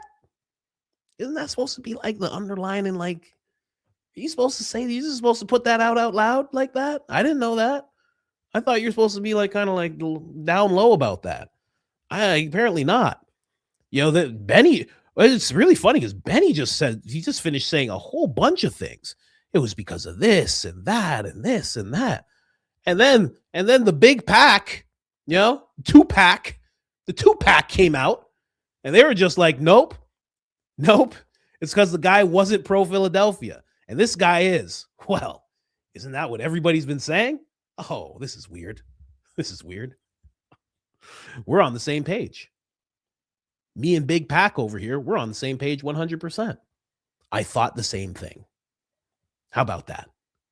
I don't know. Benny was telling us a whole bunch of dumb stuff. Oh, it's because of this and that. And, oh, he almost messed this up. The Pack was like, shut up. Be quiet. Thank you for being pro-Philadelphia. This is brought to you by us who are in Philadelphia. But we're not going to register as that because we don't need to. Just sitting on a pile of money. I'm kidding. Oh, come on. Rokana had this to say. Rokana, working with Massie, they've built up quite the friendship, I would imagine. My good friend lost tonight. He lost because he had the guts to stand up to the JE class and against the war. He won voters under 45 by 30 points. That's great. Tonight, I say to this voters who feel they've been rejected by the president, we welcome you, our coalition, to take a rotten system and stand for the working class over the JE class. We will build a movement and stand for Team America. Ooh, this is going to give way to a different type of thing. This is basically Rokana just talking about an alliance, you know, and having the people who feel like they've been, like he just said, rejected by the president, because now the president's like, this is actually my movement. This is my stuff. You're going to do what I say, which, I mean, you're the president, you know, people are supposed to listen to you. That's how it works. It's true. But you made it seem like you were listening to everybody. Now it seems to be the other way around. So a lot of people feel hoodwinked. So there are going to be some people who are going to jump over to the other side now, for better or for worse. That is going to happen. Some people are just getting tired of it. And they're like, I don't want to play the red and blue game anymore. I don't want to do this. Okay. Coach Colin may look like Morpheus, but I am not going to choose the red and blue all the time. I'm not doing this anymore. I'm not going to just stick to one, you know? That's what people are doing. You know, Morpheus is just like, you have a choice. And the American people are just like, give me. I took both. What now? What are you going to do? I took both. Okay. How about that? I don't care what happens anymore. It's going to happen. You know, nice and slow. It's crazy. Crazy to see this happening, man. A lot has changed in like a year, 2 years. Lots changed for me. This channel for sure. Yeah, someone just said I'm done voting. Yeah, a lot of people, a lot has changed, man. A lot. I wonder though. Coalition, but there is a new generation of populist Democrats, and we welcome you to help us change this country, change the rotten system, and have a politics that puts the working class ahead of the Epstein class. See, that's what he's on right now. So he's pulling for that hard. But I wonder, does this give way to a Thomas Massie 2028? Also, does this give way to a Thomas Massie Candace Owens ticket? I wonder. Oh, so many of you have been like, oh, goodness me. Coach Colin, you don't know what you're talking about. Oh, Don't I? Don't I, though? I don't call myself the Candace Whisperer for no reason, guys. Should I run for president with Thomas Massie in 2028 or 3032? Oh, sorry, 2032. I can't decide. She can't decide, guys. She can't decide. How about that, huh? How about that, guys? Let me hit that with a little like there. Little repost. That's my own victory lap, like I'm Victor Marx. It's my own little victory lap, little repost there. Oh, you won't let me repost. It's fine. I'm just saying, she's picking one. Maybe it won't be 2028. But what did I say? What did I say last time I talked about it? I said maybe 3032 would make more sense. Yep. Kids are a little older, right? They're a little older. They don't need, toddlers. You got to run around toddlers. You can't just, can't leave toddlers with just anybody all the time. Kids get a little older, right? She's a little more experienced, right? She still has that fire debate in her that we just saw when she was dealing with Victor Marx. Which one is it, guys? Thomas Massie, he might just be like, I don't know about this whole thing, this whole Republican thing. I don't know about this anymore. He might go independent. Candace Owens has already said, I'm done with both sides. So she would be dependent. Oh, wow. Well, that would, yeah. I know it's an old post. But it's still there. It's still there. You know how many people tagged me in this post? How many people? I saw this post. I was like, someone's like, yes, coach, you've been calling it. I'm like, been calling what? And then I saw this. I was like, oh, gosh. Oh, goodness, gosh. I didn't even see this post. I've been saying this the whole time. I didn't even see this post. Never seen this post before in my life. This just popped up. I was like, what the hell is this? This can't be real. You called it first. Yep. Certainly did. And let me tell you something. For everybody who's going to still naysay, the night's still young. It's only 2026. 2024, hardcore Republican. That's what you could look at her as. 2025, she's like, I don't know what's going on. Charlie passes away. She's like, screw these people. 2026, she's done with everything. 2027, 2028, 2029, 2030, 2031, 2032, a lot can change. A lot changes with people within that time. And by that time, she might be like, you know what? This system does suck and it still sucks. And I know I can dominate these people. I'm just saying. It's a definite possibility. You can't run from it, guys. You can't run from it. And neither can she. There are certain things, I've talked about this before, there are certain things that only certain people can do. And there's only, you think, Charlie was on the money when he said, I'm going to pass away young. He's like, he was on the money when he said that. What he was also saying in that same breath was, you are the Iron Lady who is going to take this mission to the very end. You're the one. You're the piece that God meant for me to find. I'm going to pass away, but you're going to carry on the mission. He was on point with his first half of his prophecy. He was on point. What makes you think he's going to be off with the second half of his prophecy? I don't know. I'm just saying. Check it out. We'll have to wait and see. I got my money on 2032. If 2028 pops up, I mean, I will find a hair on my head to pull out. I will find something. I don't got anything on top. Okay. But I might be able to find something on the side or at the back. I will rip out my hair and be like, what are you talking about? If it's 2028. And again, I just brought up 7 years. About 7 years. A lot can change in 2 years. I mean, again, look how much has changed with her stances from 2023 to now. How much could change from this moment? Because again, you don't know what's going to happen. Maybe all of a sudden, Thomas Massie is now maybe reaching out to her. Maybe Tucker Carlson is reaching out. Maybe Tucker and Massie reach out to her and say, hey, we need somebody, because we need those young people. And again, we need those black women. That's always a thing when you're running. We need those black women. We need those young people. And we need just women in general.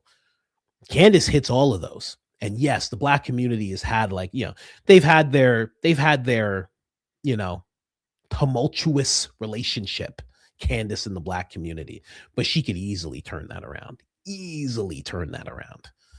She just has to want to. And that's it. I don't know. We'll see. We will have to see. All I'm saying is I see a lot of the pieces coming together. I didn't even know Charlie said that. And then when I learned Charlie said that, I was like, oh, okay, I get it.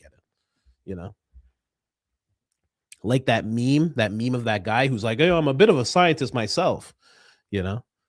I'd have to say that about myself. I'm a bit of a psychic myself. You know? Sometimes I know things without being able to know things. Someone said Ian Coach 2032.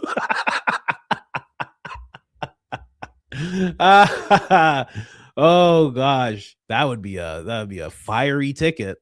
That'd be a very, very fiery ticket.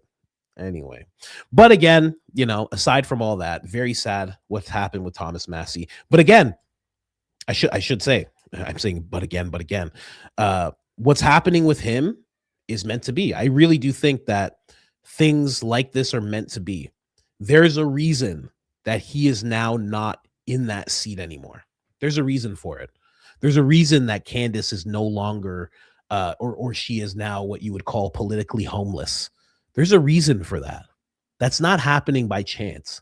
It's not just that two incredible people got thrown by the wayside. It's not that Tucker Carlson, it's not by chance that Tucker Carlson is now kind of it's almost like he's politically homeless himself. He's still a great power in the conservative movement, but there's this big push from these neocons that are like kind of just like disguising themselves as America First, that are trying to push him out of it. They're trying to make him radioactive as possible. And it's just not working. It's no chance. It's not by chance that Tucker and Candace love each other, have a good relationship. It's not by chance. Trust me. Some things are supposed to happen. And right now, if you can't see that these pieces are all lining up, there's something there. I'm telling you. Oh, man. Let's watch Tucker Carlson get down. You want to watch Tucker get down, guys? I don't even know if I should play this clip. I gotta be honest with you. I don't even know if I should be playing this thing. I don't know if I should be playing this clip, quite honestly. All right, let's gamble a little bit here. Tucker Carlson, ladies and gentlemen. Oh gosh, sitting down for a random interview. I'm telling you, man, and I told you about these random interviews. These things are happening for a reason as well. Sabby should be press secretary. That'd be interesting. She'd be good. She'd be actually really good at that. Really good. Because she can just keep a straight face and she can just handle business, you know, and call people out hardcore. And she's getting to a place where she's still left wing, but she's looking at this as like, this is not a left versus right thing. This is not, I'm telling you, these things aren't happening by chance. There's a reason these things are happening. But yeah, let's watch Tucker get. All right. Okay. Okay. All right. Let's go. This is Tucker. I'm. Oh God. Was I supposed to play that? Was I supposed to play that? Tucker Carlson, ladies and gentlemen. He just goes on these random interviews every once in a while. He's just like, I don't know. I'm not sure what he wants to talk about. I don't know. I'm sure he's a nice man. His name's Shlomo. I'm sure he's a good guy. And we'll just have a nice conversation. you know? And then he says that. Well, I didn't. People are going to be like, oh, we saw what you said and it was so terrible and hateful. And he's going to say, excuse me? Excuse me? There was nothing hateful about my conversation at all. I didn't say anything bad. I just said, I'll never think that telling someone that they shouldn't off children is a bad thing. I think it was very good. I think we had a great conversation. He's gonna, Tucker's a wild boy. Tucker's wild. Andrew Colvette's like, I think you and Candace need to lay low. And Tucker's like, I don't think so, son. I think I'll do whatever I want. I'm a free American. I was born here and I'll die here. And I'm going to say some wild ish. I'm going to say some wild sugar honey iced tea whenever I want to. That's Tucker. Tucker's a wild boy. He's a wild, just regular. I didn't even hear about that interview. He didn't even talk about it. He was just like, that's just something I did. I don't know. He didn't even put it on his channel. He's just like, I don't know. It's something I did. Figured I'd just put it out there. He didn't even tell anybody about it. He did it just for them. He's like, here you go. No problem. They're like, you cannot talk like this. You cannot like this. You cannot talk like. Excuse me. I am in America. I might be talking to you, and you might be in the Middle East, and you can have your rules. But I'm in America, and I can say whatever I want. It's crazy, but it's not at the same time. But it's kind of crazy to watch. But it's not crazy at the same time. He's supposed to be able to say whatever he wants. It's just it's just Tucker. It's just Tucker. You don't even see Candace doing that. You don't see Candace doing random interviews with people like that in the Middle East. Tucker just does it just casually. I don't know what he wants to talk about. I'm sure he'll want to talk about all sorts of things. Tucker becomes president. I mean, they're going to have like 9 Tyler Robinsons ready for Tucker if he becomes president. Boy, oh boy. Boy, oh boy, are they going to have a lot of Tyler Robinsons just popping up, just maroon shirts nationwide, just running around. Maroon shirts all over the place if Tucker Carlson becomes president one day. Oh gosh. Oh, that's gonna be rough. Okay, he's gonna have to wear a bulletproof vest and have bulletproof glass 24/7 24/7. Gonna have to live in that ballroom. Whatever the president now is doing with that ballroom, Tucker's gonna have to stay there at all times. BB's going to be like, I need to come to the White House. I need to talk to you. Tucker's going to be like, I don't know what you want to do at this White House. This is actually my White House now. I don't know if you heard. I'm the president. You don't tell me what to do. You're not even from America. So please save me. Save it, okay? Whatever you have to say to me, say it on the phone. And then we'll hang up. It's gonna be crazy if he becomes president. Gonna need a helmet. Yeah, he's gonna have to walk around with those old school war helmets. You know what I mean? Those old ones. Saving Private Ryan. He's gonna have to wear one of those all day long. I don't know, for the wildest reason, everywhere I go, there's always some person trying to point a rifle at me. I don't know what I've done. Is it true you took away all foreign money? Did you take away all foreign funding? I did, but I did that for America. I just figured that was the best thing to do. It's just, Tucker Carlson, ladies and gentlemen. Shout out to Tucker. Doing his thing. Doing what he wants. Free American. Good example of a free American, Tucker Carlson. Rising to these ranks. As it's usually the opposite.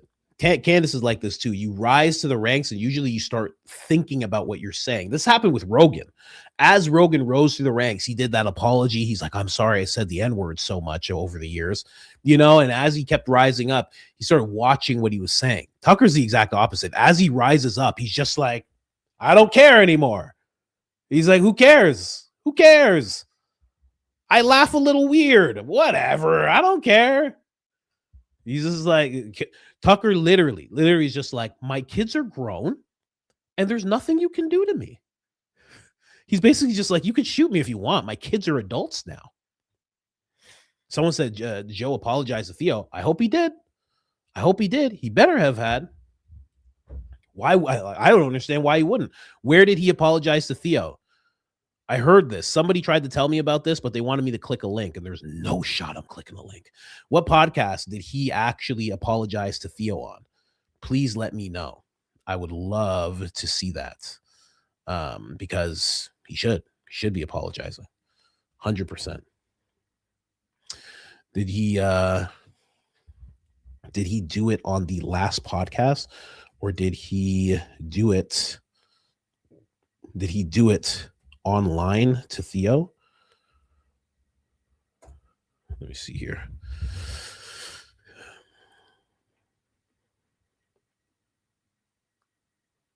To concern. I'm not seeing any apology here, guys. That would be at the top of the list, I would think. Where are you guys seeing an apology? He apologized in his dreams. Yeah, what are we talking about here? I feel like I would have found out about that before you guys would have. I'm very dialed into Joe Rogan. Very, very dialed in. Yeah, no, there's no apology. No. It was on yesterday's at the end. Thank you very much, Heather. Thank you very much, Heather. Perfect. Yesterday's at the end. Let's see if we can find this. Who was on the last podcast? Someone said. Who was on the last one? Was it Mark? Oh, it was with Marc Andreessen. Whoo, Marc Andreessen, ladies and gentlemen.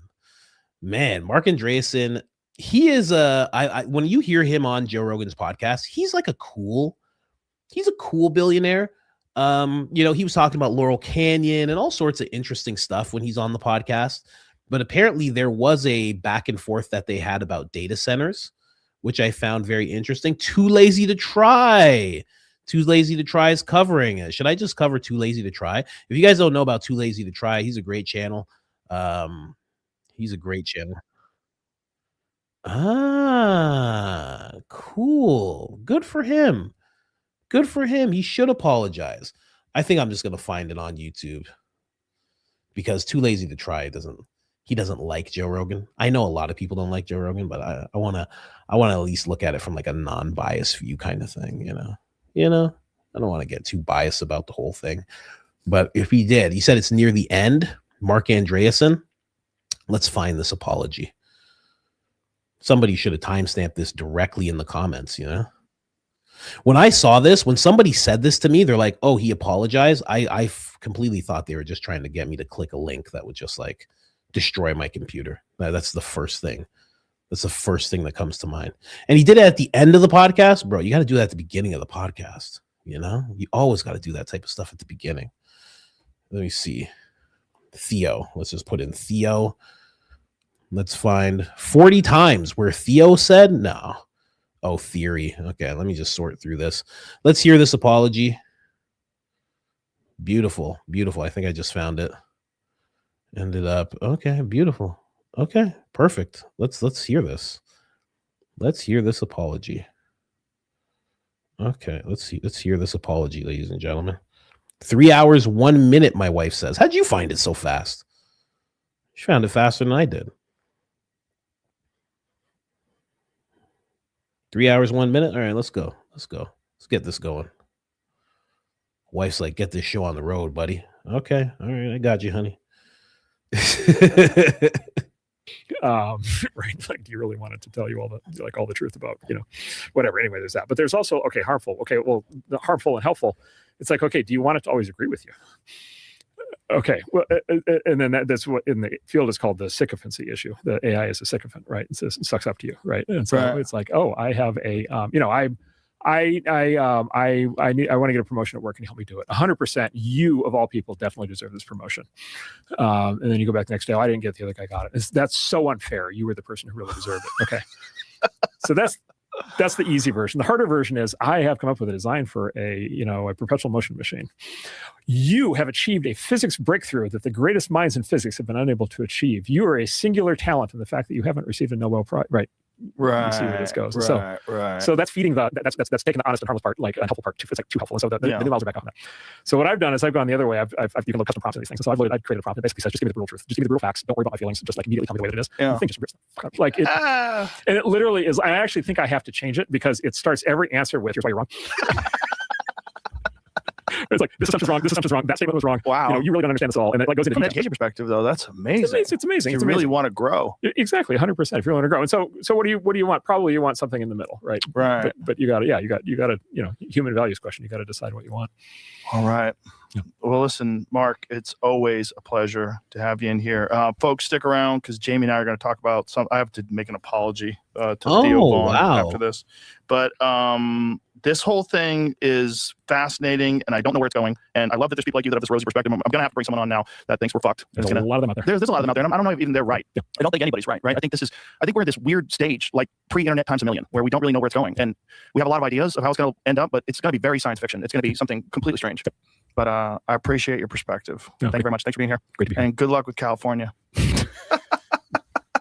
We'll be right back. We need it. So I wanted to do this because, number one, because I feel bad. And whenever I feel bad about something, and I felt bad all weekend, I feel like I have to address this. So I did an episode recently with Marcus King, the amazing musician. Almost called him a musician who is suffering from depression. And one of the things that he did, what he was talking about. He's a little nervous doing this. Wow. He's a little nervous doing this. You can tell. I can tell. I've watched a lot of Joe Rogan.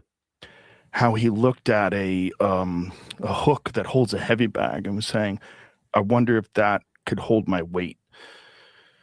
And we were talking about people on antidepressants that can't get off of them, and I brought up Theo. And I brought up this instance where Theo he did a show for Netflix, and it apparently didn't go well. And afterwards, he said something to someone in the audience where he said, I'm just trying to not take my own life or not end my own life. I forget exactly how he said it. And I brought that up. I certainly shouldn't have brought that up in that context. And I probably shouldn't have brought it up, period. But I just sort of wanted to kind of explain why I have this thing with Theo where I just want him to be okay.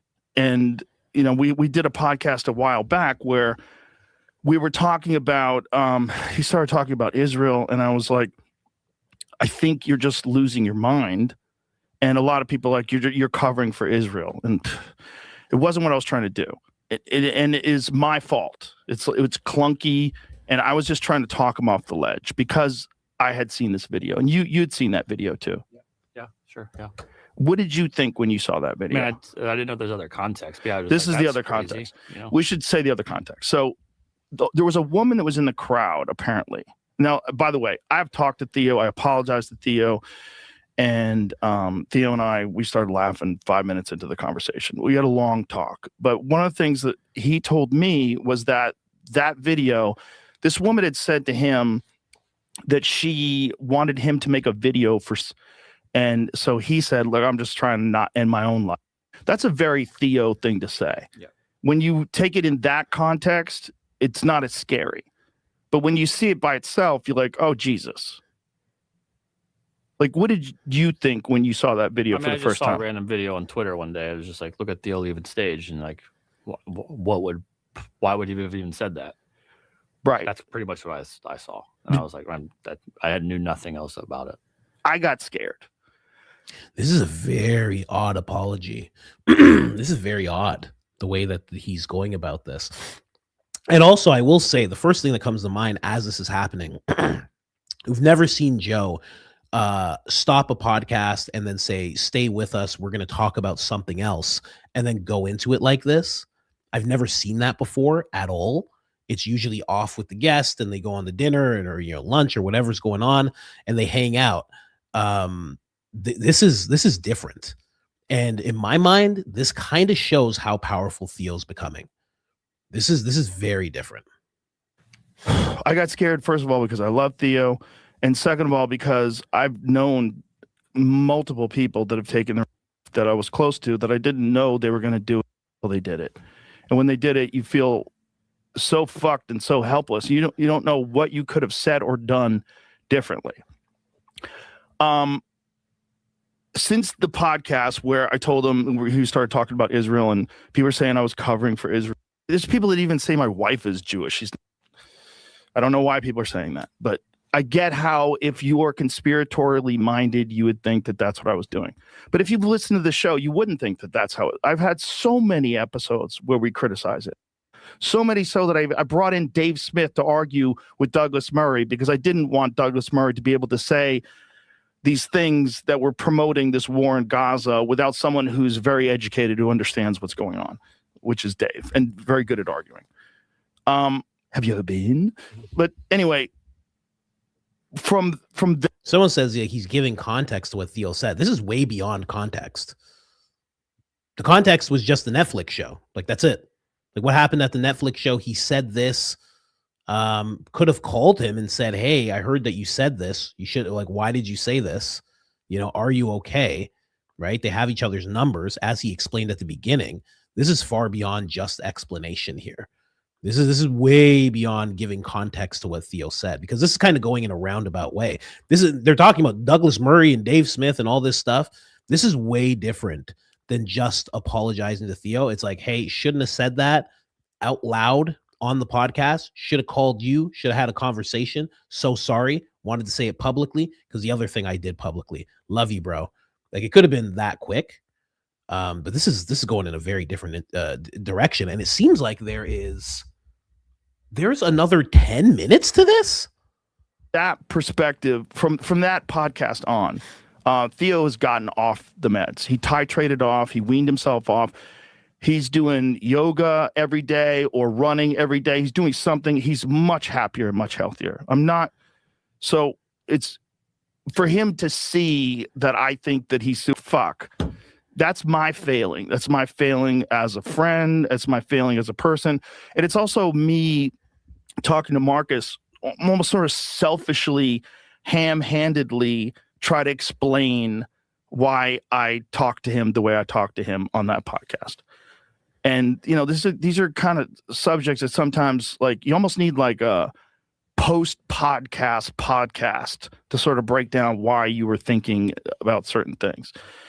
But so then it comes out, like, Theo has to defend it. And then I called him up and I said, I'm so sorry. I didn't even think of that. And that's very selfish of me. I didn't think that you would have to respond. I didn't even think of it. I just wanted to explain it when Marcus was talking about it. And I wanted to put it into a context. Like, Theo is one of my favorite people. He's a very unusual and very amazing person. The last thing I would ever want to do is hurt that guy.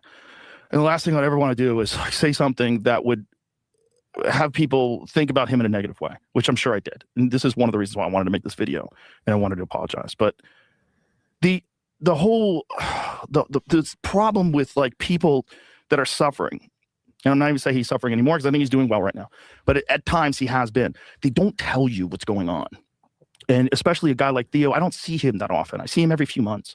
And when I talk to him, it's fun. We have the best time. We laugh a lot. I love being his friend. I love hanging out with him. But I worry.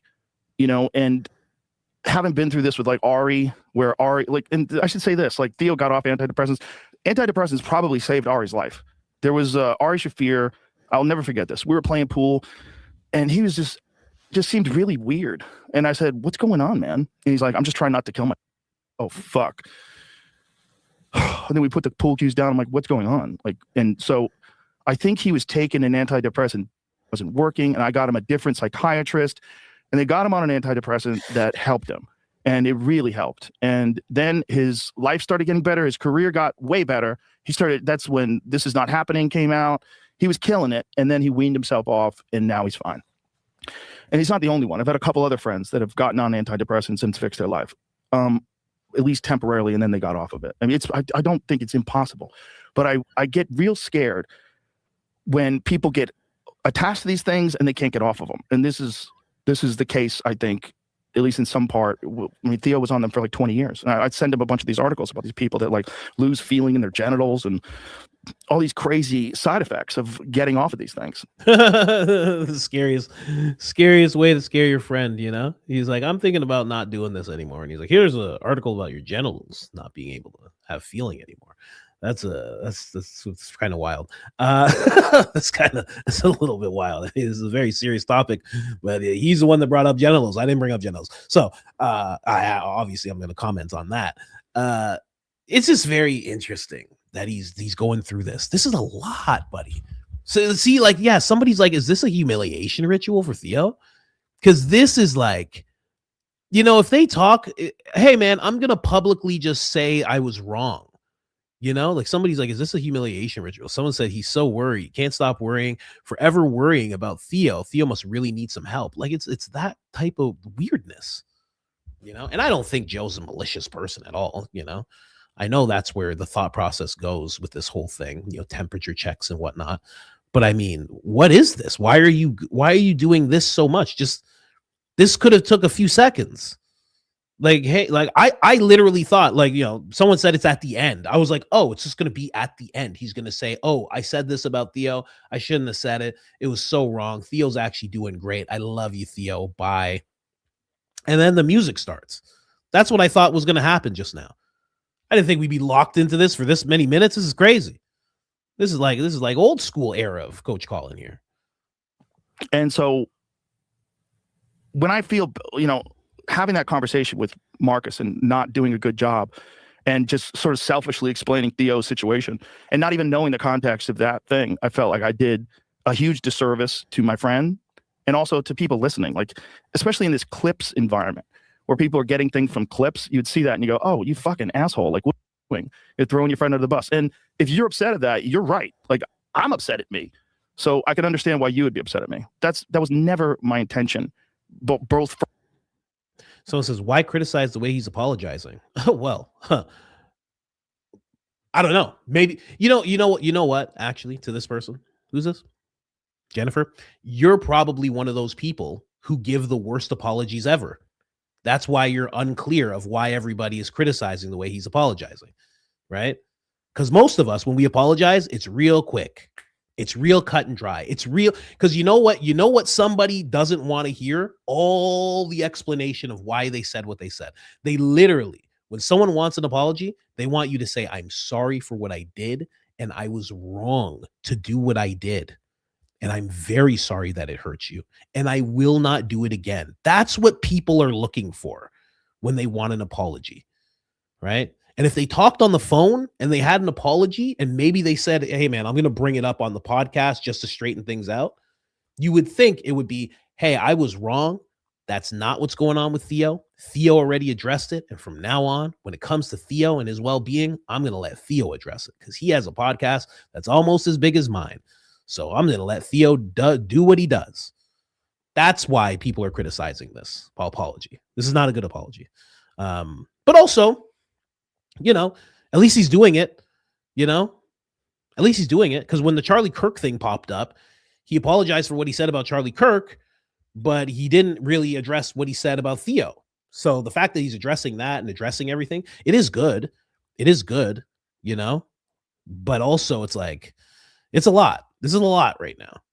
And I don't know what that shows because somebody just posted, like, they said this seems insincere. I don't know. I feel like when he goes into it this deep, it feels more sincere because it feels like he's actually like thinking about this a lot. You know, there's a lot of thoughts in his head about this whole thing. But hard to tell. From the podcast that we did with Theo, where I was trying to talk him off the ledge, you know, but I did a bad job. You know, when I was like, I think you're losing your marbles. I just didn't want him to just go down this. Look, it's obvious what's happening in Gaza is a fucking horrendous, horrific situation. But I was trying to just talk him off the ledge. I just did a shitty job of it. And then bringing him up with Marcus, I did a shitty job of it because I was just trying to like explain like, hey, this has happened to other people I know. It's not just you thinking about it. It's like, this is a thing. And I didn't know any other way to do this other than to talk about it this way. So I think that's all I can say about it. I'm super happy that Theo's doing much better now and he's healthy and happy. And he's one of the most amazing people that I know. And so I just felt terrible. It occupied my thoughts all weekend. It never left me. It was just with me all the time. And I was trying to figure out, what do I do? Do I make like a little Instagram video where I talk about this? I'm like, I'll fuck that up. Like I'm like, the only way to do that right is to sit down and talk about it. And then when you and I were talking about it before the show, I was like, this is like probably the perfect way to do it. When you see people that are going through this kind of shit, like they talked about it and they thought this was the perfect way?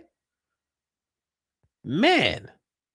Well, one thing that we know for sure, Joe Rogan is authentic in the sense that he doesn't have a publicist. He doesn't have anybody doing that for him. Okay.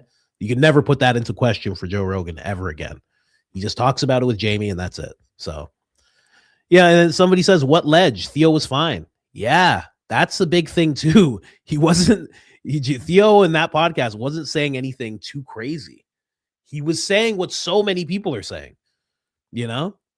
It's like you put that guy in front of Joe, and I guess this is what Joe feels. If Theo Von said that same thing in front of Ian Carroll, he'd be like, oh, bro, you don't even know the half of it. Hold on, let me pull this up for you. You know, it's like he would have been like, oh, yeah. What did you say, Palantir? Oh, I got some stuff for you right now. That'd be a cool conversation. Ian Carroll and Theo. That would be a really cool conversation. Really cool. Because instead of Theo feeling like he's going nuts, Ian Carroll would make him feel like, no, bro, you're on your way. You know what you're talking about. That would be a great conversation. I would love to see that conversation. 3 hours of Theo Von and Ian Carroll. That would be really cool to see. What's going on in your head? I mean, I don't know. I don't have a ton of other friends outside of like the industry that I know have had any issues like that. Granted, they probably do, but I personally don't. I mean, I've never intervened or called and asked like what's going on. That's not how I handle it generally. I think. What do you do? Nothing. Nothing. The problem with that, the nothing thing is then if they do fucking live with her, and this has happened to me, you know, this guy Drake, who was a writer on news radio. And if you ever see that thing from the VH1 fashion show where I play this crazy photographer, Drake wrote that. And he was a great guy. He was awesome, interesting. He was a comedian, fascinating guy who became a writer. And then just coincidentally, I knew him from Boston when he was a comic. And then he was a writer on news radio. And when he killed. Man, you know, somebody's saying for me to set that up. You know who could set that up? Candace could set that up. She knows both of them equally as well. That would be a great thing for Candace to set up. A great thing. Or we're done with this. I'm not going to have Joe keep doing this. Like, I get it. Like, does he just super say sorry at the end? Like, there's another 6 minutes. Does he just say sorry at the end? Okay, I just want to know what the end says. Okay, what does he say right at the end? Podcasts are so weird because like you're in the middle of trying to be entertaining, but you're also just having a conversation. And I fucked up. So because I felt so badly about it, I was like, there's got to be a way to address this where I just express myself. And so that's why. We've never done this before.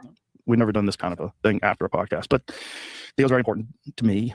She's an awesome person, a great friend, and one of the most interesting and funny people I've ever met in my life. And I just felt terrible about it. And I told them I would never bring it up publicly again. But I think it's important to let people know that aspect of it. So they had a conversation. And he said, I'd never bring it up publicly again. And then he did a 20-minute. It feels at home like, what is he doing? He said he wouldn't bring it up again. That's actually he said it feels like he said he wouldn't talk about it again. He's talking about it again. He said, talk me off the ledge 7 times. What's he doing? Why is he doing this? Theo's like, oh my God, they're really coming to get me. This is crazy. They're really coming for me. This is Oh my gosh. Are you done yet, man? So I'm going to call him and clear this with him and make sure he's cool with me saying this, but I'm pretty sure he's going to be. And that's it. So I'm a human and I'm flawed like all of us, and I fuck up, and it's probably not the last time. It's definitely not. I'm going to fuck up again. There you go. But my intention is never to hurt anybody, ever. And that's why I very rarely, if ever, even get upset at anyone other than like corrupt politicians. But I do my best to just try to be a good person, spread positivity, and grow and learn. And hopefully you're doing the same. Thanks, Joe. Thanks. That was good. He went to Theo. Hey, man, I just wanted to clear it for you, man. I just apologized real quick at the end of the podcast. I know I said I wouldn't bring it up publicly again. It's just like a real quick apology. Do you mind if I just put it out? I just wanted to air it out and just make sure people knew. Like, I know you know already, but I just wanted to make sure people knew. And Theo's like, oh, okay, cool. You just apologize real quick? No problem. And then somebody's like, hey, Theo, Joe's been talking about you on the podcast for 20 minutes. And he's like, what? What? What do you mean? He's talking about all this stuff and talking you off the ledge. And he's like, what are you talking about? What do you mean?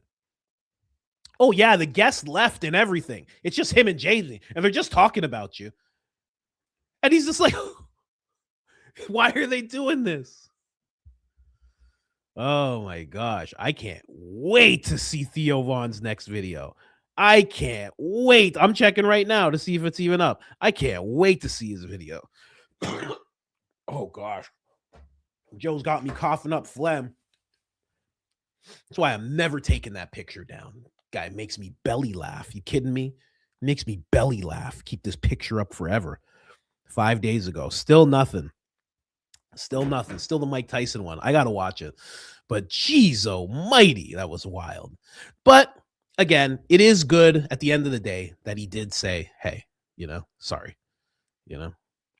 But hopefully we do get that. That was a good idea. I don't know if I could ever put together Theo and Ian, but somebody can. On top of them having information and Ian being able to teach him so much, they both have real feelings towards America and the American people. They have real feelings towards America and the American people. I think they could talk on a very deep level. I think they could have fun. I think they could possibly cry together. Like I think they could have a great conversation. I think that would be a fantastic friendship. And then I find out later, like they hate each other behind the scenes. I don't know. But I feel that'd be a really interesting podcast. Just 3 hours of those two talking. Because Theo would be like, oh, I was telling Joe about this. And he'd be like, oh, you can't, don't talk to Joe about this. You can talk to me about this. Let's get into it. It'd be wild. It'd be wild. Theo and Ian Carroll for president and vice president. Wouldn't that be something? Yeah, man. So let's get into these coffees. Jeez, we went way over, guys. Let's get into these super chats, these coffees. We went way over. But thanks for whoever told me about the apology. Who was that? Heather? Heather told me about it. Thank you for that. Appreciate it. We're going to be going way over today. Jeez, we got a lot to go through right now. I forgot we even covered Victor Marx, man. I forgot we even covered Victor. That was wild. But that is the end of the Joe Rogan Theo Von saga. That is the end of it, ladies and gentlemen. It won't be brought up publicly again. Yeah. Also in the next podcast Joe does. And another thing, there's no guest today. You see the podcast is 3 hours long. I just want to talk about Theo again. But he got it off his chest. Listen, if you want to be as charitable as possible, and that's a term that I've learned from Joe. You know that, right? As charitable as possible. If you want to be as charitable as possible, and that was a real apology, and it really was plaguing his mind, then that was a nice thing to do. It was like it was clunky, probably a little unnecessary in regards to how long it was. But if that was real, then that's nice. If it wasn't, oh my God. That was that means Theo has to batten down the hatches and protect himself. you know, because now Patrick Bet-David's going to be like, so there was another thing with Joe Rogan and Theo Von. So it turns out Theo had to get talked off the ledge so many times. Vinny, tell me about this. So, you know, and then big red letters, Theo Von's in danger. Well, the thing about it is, Patrick, you know, and then Adam's going to be there. You know, I never really liked Theo. I don't really like what he has to say about this. Hey, Tom, you have any stats there? I got 30% chance Theo does something to himself, but it jumps up to 50 once Joe makes this apology. They're all Italian Goombas. I think they're all Italian Goombas. How about that? Anyway, hopefully that's the end of it. Anyway, let's jump in. Victor is so suspect, is so super suspect. We need to look into the 40,000 women and children. Chicken. He saved, quote unquote. I worry they are not saved. Something is up. Yeah, when they started talking about the 45,000 and he was going into his time, overseas, and he was talking about all of that, I was like, man, he sounds a lot like again, you can't put it on him, but it sounds a lot like what Erica was doing in like Romania. It sounded really weird. It was just odd. Suspect. And then that lady's like, oh, you want my watch? Or, you know, his wife says, I want my watch. There's like a watch exchange. It's, oh, you really care about children. And it was such an odd part of the podcast. And it just gave me JE vibes. Just really gave me JE vibes. And here we go. Please, coach, do the Victor imitation. I can't wait to see it. Oh, you knew it was coming. It did come. It did. I ended up doing it. I had to. How do you have a voice like that? That's how my voice sounded when I decided to cancel the shows last week. That's exactly what my voice sounded like. Oh, what's going on here, guys? Coach Colin here. Let's get into it. Whoop, whoop. What's going on, everybody? Let me tell you something, Candace. I've allotted you this amount of time here. You're going to question me about my cat head. It's very disrespectful to question me about my cat head. I still have that head, I hope you know. Anyway, let's keep going here. This should be used in a training video, investigators and cops on how to interrogate a narcissist. Yeah, she did really well. Candace did really well in that interview.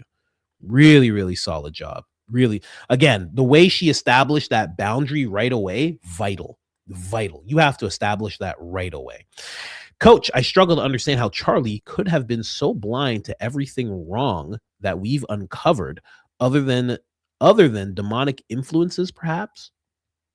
Well, now that I know that there was a retooling prayer, and from that conversation, it does sound like she is saying, Candace says, she makes sure to say specifically the retooling prayer. And he says, yes, I did. I prayed over Charlie. He asked me to. Now that we know that was done, and then I couple that with, I'll say alleged, Corby's alleged, what he told me about his, I guess, ex-wife, or estranged, or an ex, or, you know, that she's hearing the voice of God. Again, allegedly, that this is what he's telling me. I haven't heard her side of it. Kind of checks out, you know, that could be the way he was blind to it all. And Candace even said, and I forgot to mention this, Candace even said, and I'm sure some of you saw it, that she said, who made Charlie think he could trust Victor to that extent? And it would have to be Erica. And I agree. Jamie, coach, how about Candace grilling him on the cat? Yeah, she wasn't playing about that cat. Again, she wanted him to say it out loud. She's like, you have a ridiculous story about a cat. You say it. You stand on your ridiculous story about this cat. Please, by all means. Go Max, Candace, and Coach. Thanks so much, Shirley. Shirley Robertson. Oh my gosh. We have a celebrity, ladies and gentlemen. Tyler Robinson's sister. I'm kidding. He doesn't have a sister. Angie, hey, Coach, did you see how Victor's eyes rolled up when he mentioned Charlie's death? He had Erica eyes for a split second. This guy is dangerous. Yeah, he's something. He's something. I have to say, I did not catch that though. I'll have to watch that back. Watermelons are delicious. Can we talk about the creepy face that's blurred in the background with Victor? I had ChatGPT clear it up for me, and it's terrifying. immediate delete and exit.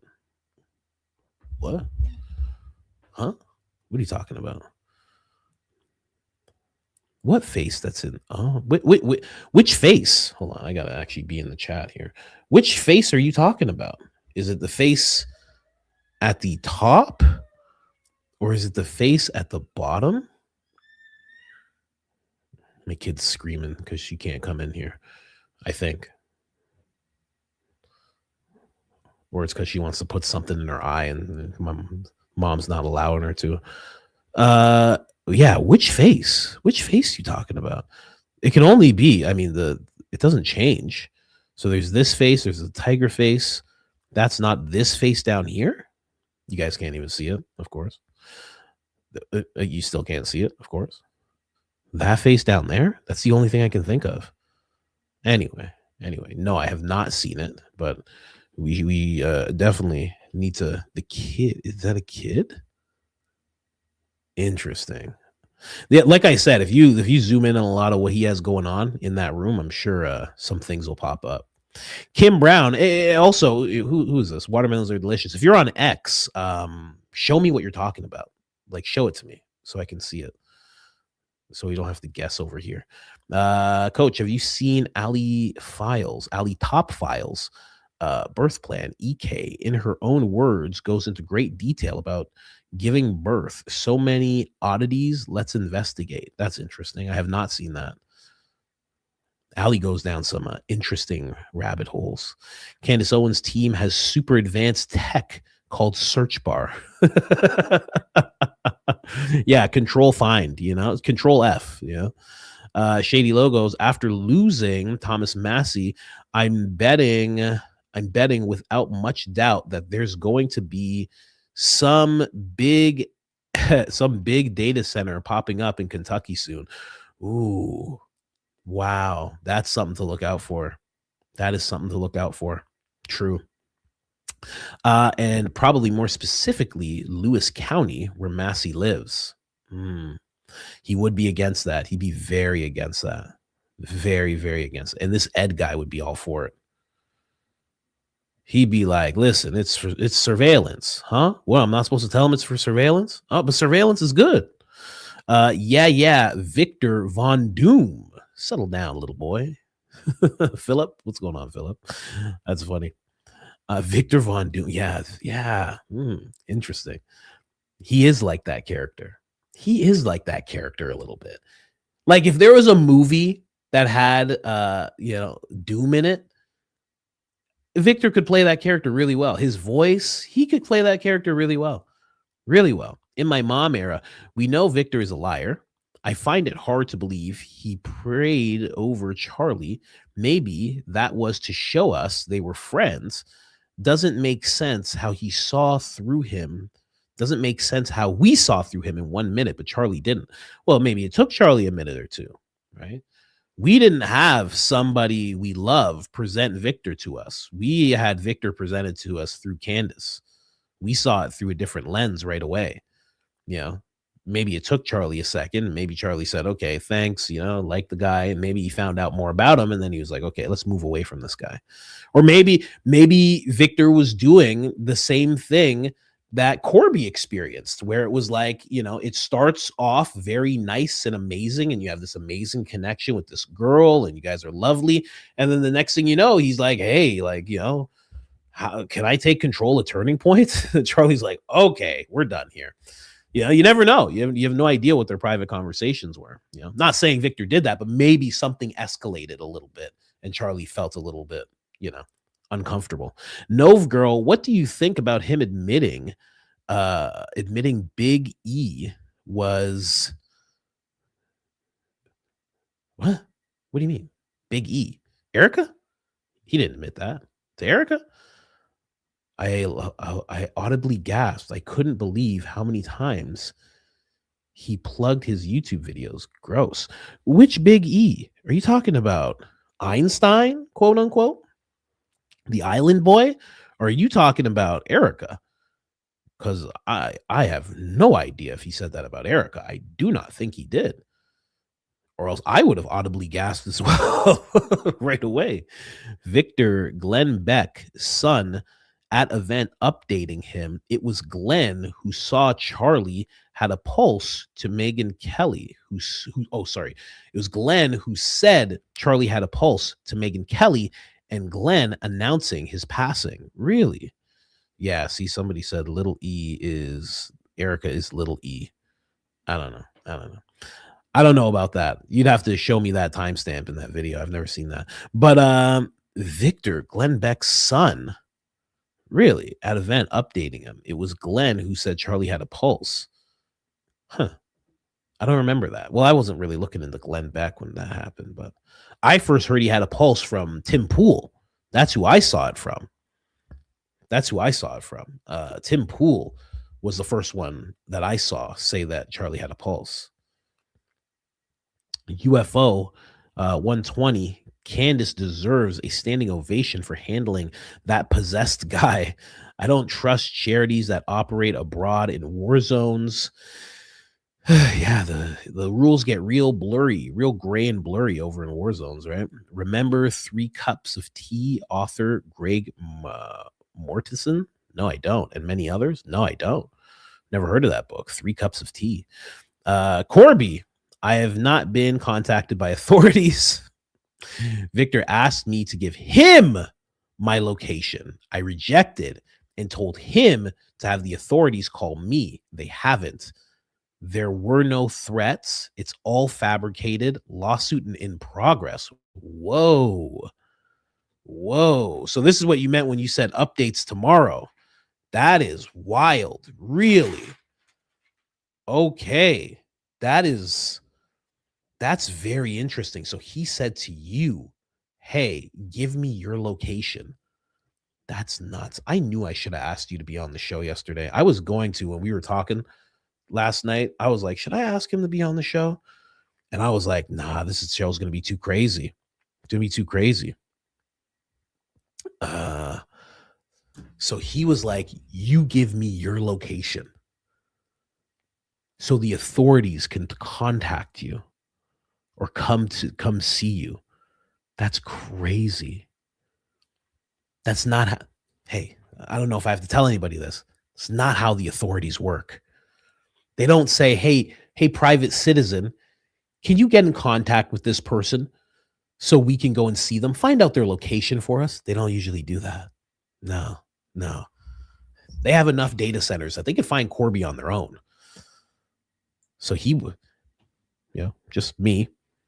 But it seems like someone says that's lame. Like, what do you mean? I couldn't have him on the show. Like, I knew there wouldn't be time. I can't do an interview and cover this thing. It would be like a 5-hour show. I'm not doing that. Like, you gotta do things properly. You gotta time things properly. You can't just do things all willy-nilly. You don't know what's going on the show. Get out of here. You don't know the phase and evolution of this show. Get out of here. That's wild though. Huh. So lawsuit in progress. He wanted to come get you. If this is true, he wanted to come get you. He wanted to come talk to you. I won't say come get you. I won't say that. He wanted to come talk to you. And probably could have. Listen, I'm not actually saying this. This is not actually what happened. But there could be some people who appeared like the authorities that weren't the authorities. And they would be coming to see what's up with you. Wow. And there's no threats and it's all fabricated. I mean, it feels like Victor would do some stuff like that. It really does. It really, really does. Yeah, somebody said Corby broke free. Yeah, that's what it seems like. Seems like this guy actually broke free. Ah, man, I've seen people like this operate. It's crazy. Like Victor, not Corby. It's crazy. Crazy. Well, God protect you, sir. In my mom era, first Tyler Robinson at Dairy Queen, next Corby at Chick-fil-A. These criminals and their criminal behavior. Yeah, right? To be that steady-handed that you're like, I gotta get a shake, I really do. Corby was like, I'm gonna find that Victor. And then he's just driving. He's like, I'm gonna get that. Is that Chick-fil-A? Hold on a second. Hold on a second. Got to get me a shake. Sato. The worst part after last night is we can pretty much guarantee Victor will win his race. No, you can't. Not really. Not if anybody starts showing that whole thing to those people. That's going to be a weird thing. That's going to be a weird thing. I guarantee you, most of the people, I guarantee you his biggest voting blocks are not young people. Young people will know about this. They will be like, this is very weird. Okay. Older people, if they do see this, they would be like, this is very weird. This is odd. You know? I see Corby Hall rocking 2819 merch. Philip Anthony Mitchell is a great pastor. Nina Darling. There you go. People are honing in on your picture like Tyler Robinson, Corby. They're looking close at every detail now. Better turn yourself in. I'm so glad Candace interviewed him. And yes, you have to set boundaries with narcissists. Victor is an energy vampire. I held my breath the entire interview, mind spinning BS from him. Yeah, energy vampires. Those are very real. Those are very real energy vampires. I've definitely, that was not a debate. Yeah, no. He's like, I went and debated. That was an hour-long debate with no moderator. It's like, what? You can't just call it a debate. You can't do that. But yeah, you do have to set those boundaries. And the energy vampires are very real. I don't know if you guys have ever heard of energy vampires, but there's people who, when you have a bright energy, or just life, to yourself, a light to yourself, there are people who will come and they will try to attach to that in a very weird way. And sometimes they don't even know they're doing it. Some people don't even know they're doing it, but they do it. My husband is a veteran, and he said it was very weird when he said, "You're welcome," instead of "thank you," when she said, "Thank you for your service." They are trained not to say "you're welcome." Really? That's interesting. I didn't know that. I did not know that. I did not know that they were not trained to do that. I guess that's like they train that humility in them in that aspect. I did not know that. Very interesting. You are YouTube featured today. Oh no. What does that mean? Is that bad? Is that bad? I shouldn't have showed that Tucker clip, huh? Oh no. Oh well. All right. We'll see what happens. Maybe it's that thumbnail. This guy Jacob that I got with me, he made a great thumbnail. It was a killer thumbnail, man. It was hilarious. Yeah. Watermelons are delicious. Your coped cough kills me. What is a coped cough? COPD. What is that? Cold cough? I have no idea. I have no idea what that is. Don't make me think I have other things than just, a regular sickness, please. Tammy Lee. Victor was trying to get an apology for a viral clip. The narcissist demon jack of all trades. That's what I'll say there. Yeah, exactly. Trying to get a clip. She had to apologize to me. She was wrong. Look here. Then Gary takes it. Gary goes, "Dang, look, guys, look, guys." And Graham goes, That's what they were looking for. They didn't get it though. Too sad. Why so sad? Hot mess to hot mom. I like that. Victor was not prepared for the battle button. No, he wasn't prepared for that whole thing. He had 12 people in there with him, and none of them were prepared. Rebecca, liberals could not vote in the Republican primary. This is why Ed won. That's a good observation too. Also there is some things to that. There's a bunch of people talking about the way it all looked, like 52,000 people just showed up just for him, none for Thomas Massie kind of thing. There's a whole bunch of talk going on about it. Vicky's retooling is Voodoo told on himself. Oh, you're calling him Vicky. I was like, who's Vicky? Victor's retooling is Voodoo told on himself. Creepy. Yeah, he's telling her to look into Voodoo. It's like, huh? What? Are you okay? What do you look into Voodoo? Let me see here. He changed that website that Candace showed yesterday about how many people are rescued. I bet he did. I bet he did. Shows how worried about his image he is, you know. Betty Booty. Remember when Erica disappeared for 2 years to study the Bible? Was she with V's bride? Yeah. That was discussed before. People were thinking that because she was just like, oh, I was just, you know, she talked about Bible snacks and all that weird stuff she was talking about. People were thinking like, who was she with? And she was actually pictured with his wife, I'm pretty sure, during that time period. And that's where, yeah, I'm not saying this is where you thought of that, but that's where a lot of people started thinking, was she with this person the whole time? And that's how deep the connection goes with Victor and Eileen, I believe it is.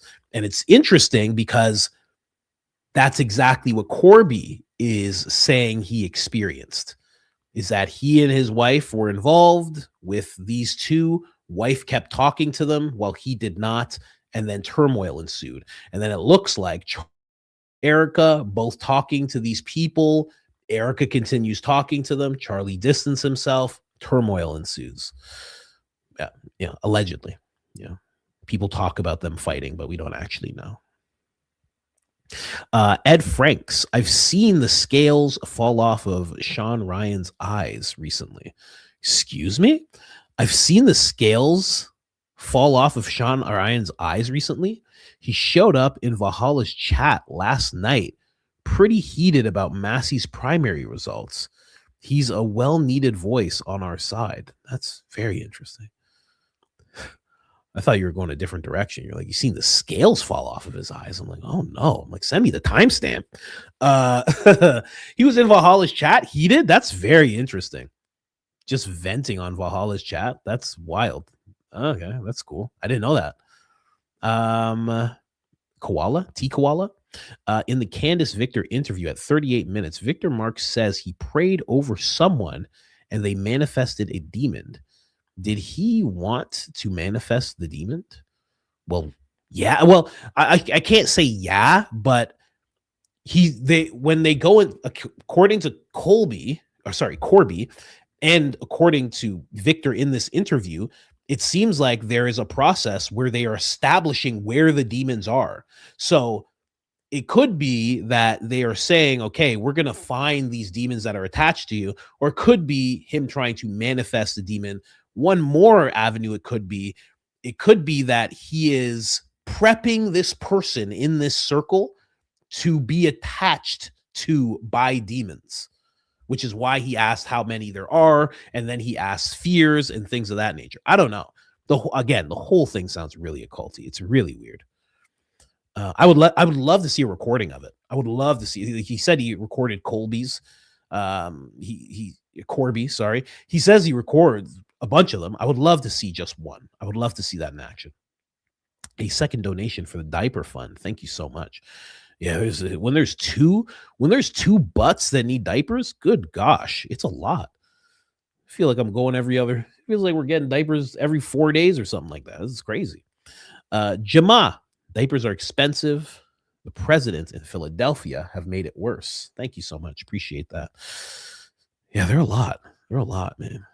Yeah. Oh, wait, what do we have here? Okay, perfect. Is it just me, or does Victor look like the guy from Dos Equis commercial? Wow, he does. He does. Dos Equis. You guys know who Dos Equis is? The most interesting man in the world. Let me just see here. Dos Equis. Image. Show me. No, show me the guy. Come on.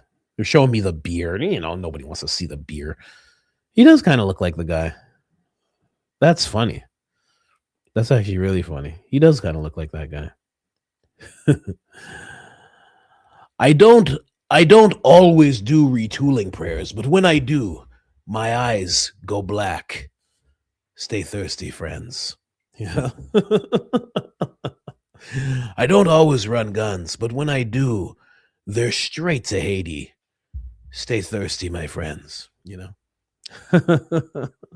I'm kidding. He didn't do anything like that. Like he said, he only buys things for himself.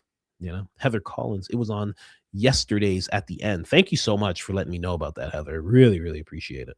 It was a interesting apology. Very interesting. Also, this guy is Elon in a skin suit. The nose sounds the nose sounds the stutter. Just saying. She's talking about Marc Andreessen. Marc Andreessen, he's just an odd-looking guy. That's all it is. He's just an odd-looking guy. He's not Elon in a skin suit. He's not, okay? He is just a guy with a interestingly shaped head who honestly has some very interesting theories. He is not Elon in a skin suit, okay? I promise you guys. Actually, you know what? I cannot promise that to you guys. I can't actually make that promise. Who knows what they're capable of? But he's interesting. He's always an interesting guest. If you're still watching Joe Rogan's podcast, he's a very interesting guest. He talks about very interesting things. I think this time on the podcast, because of all of the talk about data centers, I think the main agenda that he has going in is to dispel all the rumors and things about data centers, how impactful they are on the environment. I always notice that with every guest, it happens a lot in all interviews, but I notice especially in Joe Rogan interviews, the guest always has an agenda that will come out. And you never know when it will come out, but when it comes out, you know right away, like, oh, this is the reason that they wanted to be on the podcast.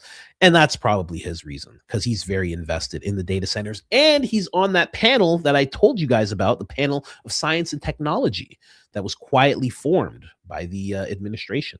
So, smells insincere, talking about Rogan.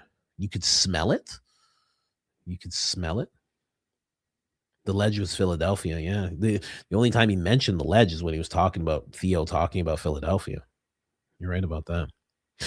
Decenters, less mid-class jobs, and make sure POV and below can't get a job because AI doing the jobs needed to pay for training, all of which are American dreams. Yeah, that's the basic of it. That is the basic of it. They're taking that away. The American dream is being taken away by AI. That is the theory. A lot of people will argue it and say that's not true. And, you know, I've heard the arguments. I've even had a little bit of a debate with someone on this podcast about it. This guy, Dan Goler, which is a really good guy, really, really cool guy. And yeah, we were just having a back and forth about like AI and, you know, how bad it is. I'm more of like a doomer when it comes to AI. He's more of an optimist when it comes to AI, but we had a really cool conversation about it. I think I was right. I think I will be proven right as all this goes on. Nikki, late to the show, also may have covered Martinsville, MS, Mendenhall, and Maggie. You hit all three within an hour. If you know the back roads, it's less than that. I hit all three in an hour? Oh, no, you can hit all three in an hour. Okay. His son was at UVU. Wonder if it's the same one that challenged him to break his record at the disarming firearm in less than 20 seconds. Wonder if his kid had initiations to speak like he did. First coffee, love your show, prayers always. Interesting. So I think you're talking about Victor Marx here. Yeah, it is interesting that his son was there, or he said a friend of his son or something like that. I would just love to know who exactly was giving him this information, who exactly was there that was connected to Victor, that was watching the whole thing happen. I really do think it is an odd thing. I know you might feel like it's not. I feel like it's very odd that he had someone there who knew that Victor had someone there watching what happened to Charlie. I think that's very odd. What are the chances? You might think, well, what do you mean? Like, that's like a normal thing. But it's like there was like 4,000 people there. So out of 4,000 people, Victor happened to have someone that was close to him, either his son or a friend of his son, that was there and watched what happened to Charlie happen. Weird. I think that's weird. Anyway, we will check it out. Saw someone say check your email. Why? What is this? Well, that's a video. I'm not listen. I see your email. You got a video there. I'm not clicking it. There's no way. My wife's not clicking it either. I'm hard on that rule. Never click links. Never. I never do it. If a friend sends me a link, I will call the friend and say, "Did you send me a link?" I'm telling you. I'm just like that. Lanny, thank you for making us laugh when we are dealing with the most evil people. I can't get enough of your impressions of them. Thank you very much. Oh gosh, Guzman's here. Next episode, Joe is going to have to make a 20-minute apology to Ari. Yeah, right? It's like, geez, he's going to have to apologize again and again and again. Ari's going to be like, what the hell, man? Why'd you bring me up? He's like, oh, well, I don't know. I was nervous. I was talking about Theo. But again, it does show how powerful Theo is. Theo made a call. Like, yes, they are friends, but Joe doesn't have to apologize to everybody he talks about. I'm just saying, he doesn't have to apologize to everybody he talks about. But for Theo, he was like, I actually have to go and make a little statement about this. I don't know. It was crazy. Victor Marx, Officer Tatum interview would go crazy. So you telling me your own daddy had you handicapitated a kitten? Mama, this Victor man done some terrible things. Oh, well, go ahead, pray for him, baby. Go ahead, pray for him. Yeah, and you know what, Vic? We gonna have to go ahead and pray for you. I mean, we were gonna talk about this mountain of evidence, but it seems like you were entrenched in the darkness, my friend. We gonna have to have a little prayer session for you. Mama, this man wanna put me in a prayer circle on my knees. Says that he gonna get the demons off me. Oh, baby, that don't sound like Jesus to me. Yeah, mama, right, Victor. You gonna have to leave, man. You can't be doing stuff like this. I offered you to see the mountain of evidence, and you trying to make me get on my knees inside of circles. I can't do this no more. I hate to say it, but I think Coach Colin right about you. Baby, is Coach Colin here? No, mama, he's not here. Oh, I'm sorry. You sound just like him, baby. You sound exactly like him. Anyway. And then he put a kitten directly on your head. Directly on top of your human head. And you was all covered. Oh, man. I'm sure they will do an interview one day. I bet they will. I'm worried about Corby. I think Victor was threatening him. Victor was putting the bureau in everyone's heads so that if something happens to Corby, they can cover it and have an out. Well, I mean, I don't know. It's really hard to tell because you could think that, but it's like you can't use them as a cover because then people are going to be like, did you guys go over there? And they're going to be like, no, what the hell are you talking about? Right? They're going to have a problem with that. You can't just throw them under the bus. They'll come. They'll come for you. They'll come for you and they'll throw the keys to your handcuffs on Pam Bondi's desk and that thing will disappear. I don't care if she's fired. Her desk is still there. It's still absorbing files and all sorts of things. Love your humor in your show. Thank you so much. Blacksmith, 6 years Air Force vet here. Pausing the interview to get an apology because you served 3 years instead of 2 years, 11 months. And then the interview earnestly, mistakenly stated you served 2 years of silly. Victor seems like the type of guy who shows up to Chili's in full dress blues on Veterans Day to get a free meal. And he's definitely asking for the manager if the employees don't salute him when they bring out his meal. Oh man, that is wild. That is a wild image you just put into everybody's head. That's funny in the full dress too. Oh, there's some guys that do that. Hey, you know, salute to them. Salute to them. Good, you know. If you still got it, you know, if you got it and it still fits, go ahead and throw those full dress blues on. Go ahead. Why not? I look forward to your podcast daily, and rehashing Candace and others keeps me up to date. Victor Marx is a narcissist controlling manipulator. I lived with one for 15 years. They can do it on purpose to exhaust you and confuse you. Exactly. Again, so you're like defenseless and they can just like have your energy. It's almost like a harvesting of your energy kind of thing. They hate to lose control and fight hard to keep you there. That's why he definitely gives the ick vibes. Corby needs to be vigilant to keep his darkness off his back. Also, it's sad Massie lost to foreign money. We should not allow any foreign money at all in our great country's elections.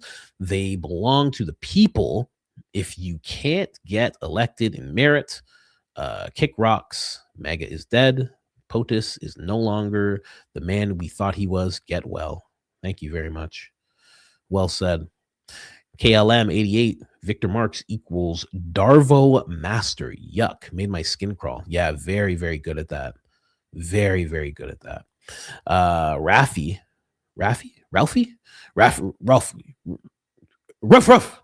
Which name is it, Colin? Pick one. Pick it now. Ralphie. That interview last night made Turning Point USA look even worse and more guilty, and I am here for it. Here for it. Sorry, let me say that properly for you.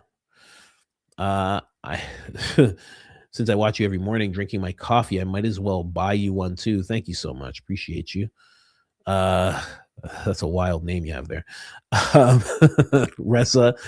Reza Joe, love you. Christ is King. Blessings to you and your family. Christ is King indeed. Thank you so much. Coach, I think you hit something very important early in the stream. So many thoughtful and caring people get caught in narcissist web because the narcissist makes them feel like they're rude for setting boundaries.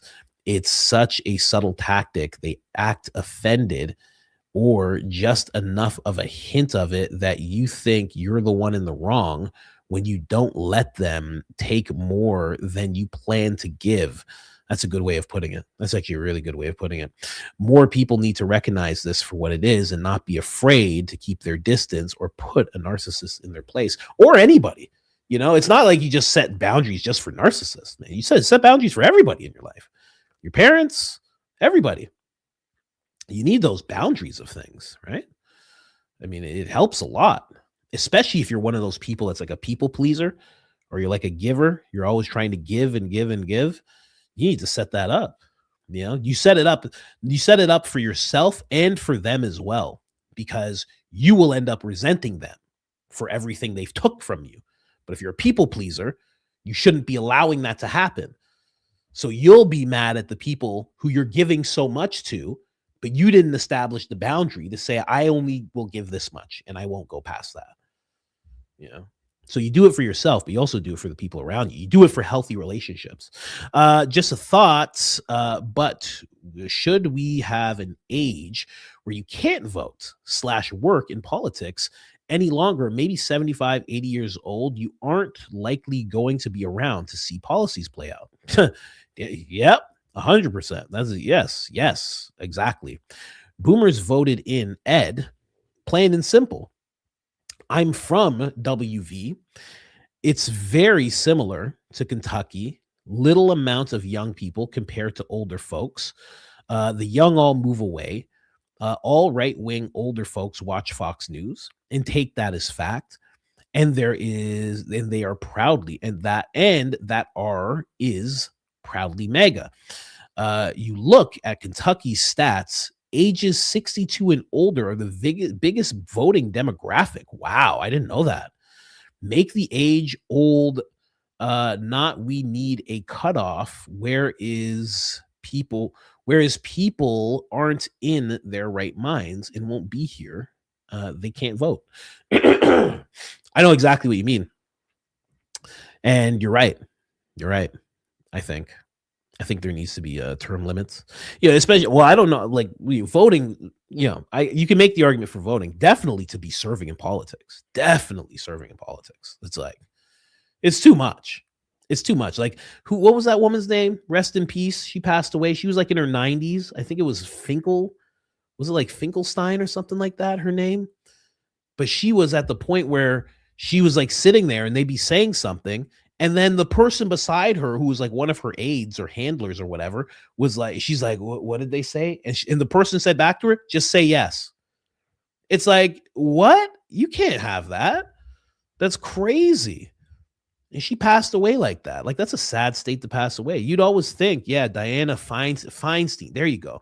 Yeah, that was a sad way for her to go, man. She should have just been with her grandkids and stuff. You know, not doing that, not having to worry about that. It's crazy. I don't know. It's wild. I'm way behind that Victor Marx sociopath, but the clips of this interview need to be issued in instructional settings on what to expect when dealing with a malignant narcissist, possibly full-on dark triad or dark triad wannabe. That is a dangerous man, just not very high IQ, hoping everyone caught in his threats. And how he seems to know that Erica is safe. Thank you, Coach Colin. Keep going, Max. Yeah, that was the most interesting part. It's like, how do you know? How do you know? Come on. Leafy Greenness. Thank you for the Black Eye Victor breakdown today. Coach, my toddler was yelling during the live, so I couldn't hear well the first time. I was like, oh, Coach is going to have a field day with this. Oh, yeah, that's what I thought too. That's exactly what I thought when I saw them sitting together. I'm like, oh, this is gonna be good. This is gonna be great. Lisa Boxer Dog Mom. Did I say that right? Boxer Dog Mom. Thank you for making me laugh. I really needed it after watching that Candace Owens episode before you this morning. Victor makes me sick, reminds me of the bad relationships I was in when I was younger. Yeah, me too. Watching and listening to him is just nauseating as watching EK pure evil. Yeah, I know what you mean. It's very interesting. I don't want to say word salad. I guess I'll just say like the weird manipulation trying to pull off. And it's like, you're just in front of the perfect person for that. Like you no way you're getting this off on Candace. There was just no way you're going to get this off on Candace.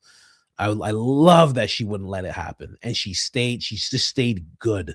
Her face was just, there's no anger in her face at all. The way could you imagine if Candace, like Caitlin Collins has to like interview all the politicians that'll come through CNN and stuff. Could you imagine if Candace was one of those people working for CNN or MSNBC?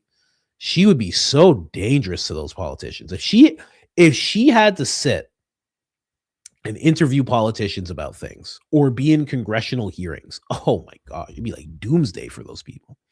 I was today years old. Sorry, about 40 minutes behind on the late. Mark said multiple times he once had these type of tendencies, the offing people tendencies. Would love to know how he handled those urges. Crazy. He says it like it's a normal thing. Meanwhile, he has ties to, rush hour traffic. My tinfoil socks are tingling. He seems like a guy that would run the most dangerous game. Yeah, right. Yeah, he's something about that guy. Lauren bought a coffee. Thank you. Candace is a bad poker player. She holds her cards close to the vest and waits until her opponents are pot committed. It's incredible. I'm from Texas and she knows how to hold them. Yeah. She was really good with it. Really, really good with it. I can't wait to hear what she has to say today. I can't wait to hear. I hope she talks about it a little bit. Philip. Oh, Coach Colin, me some voodoo in Jamaican accent. Is the lion painting the cat? Is the lion painting the cat he befuddled with his daffodils? Or is it just a little cat doll so he needed the lion to feel secure? You want me to say all that in a Jamaican accent? I can't say all that in a Jamaican accent. What is this? The background of hold on here. Let me see this first. Hold on a second. Absolute heebie-jeebies. This was on the fabric in the background with the Victor Marx interview. And that is, I asked to clear it up as much as possible. What? Whew. No. Okay, I can show this to you guys. What? No way.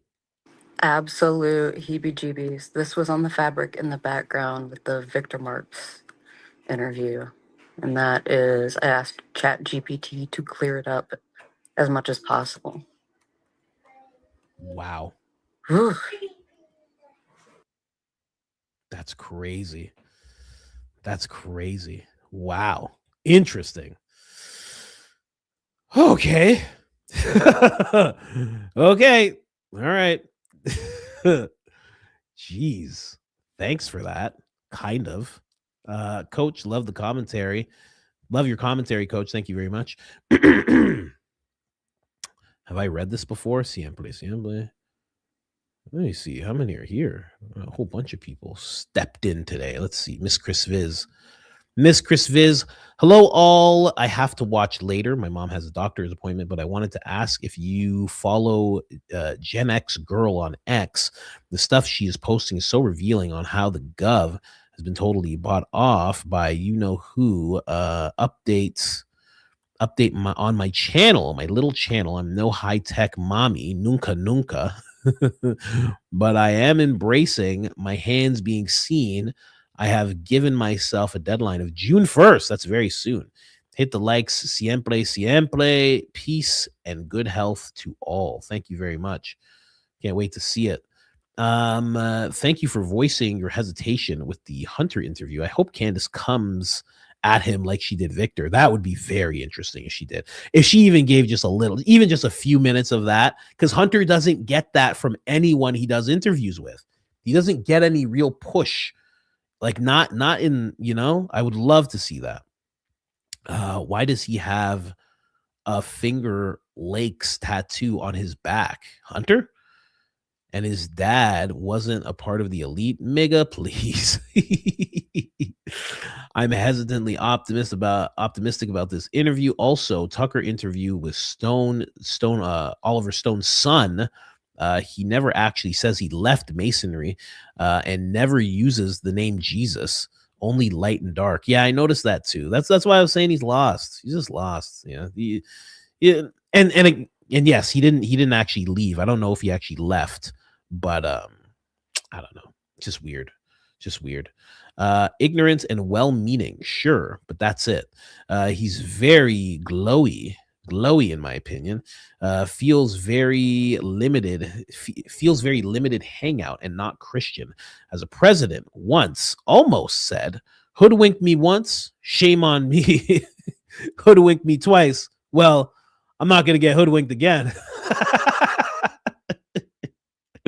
Paraphrasing, of course. God bless you and your family, Coach. Crisis King indeed. Thank you so much. Appreciate that. Yeah. He was a very interesting podcast. Like I listened to that whole thing and I was like, sounds, there's always two ways of thinking about it. You can think of someone as just like, oh, this guy's a liar, or it's like this guy's, exposing the things that we all talk about all the time. It's hard to tell sometimes, really. But some of it sounded fugazi and some of it sounded really clear. And that's why I was bringing up the whole thing with Masons, because I was like, I don't know. I don't want to misrepresent. Like when I was naming the 3 levels and naming how they go about graduating from level to level, it sounded like he was kind of misrepresenting how they do it.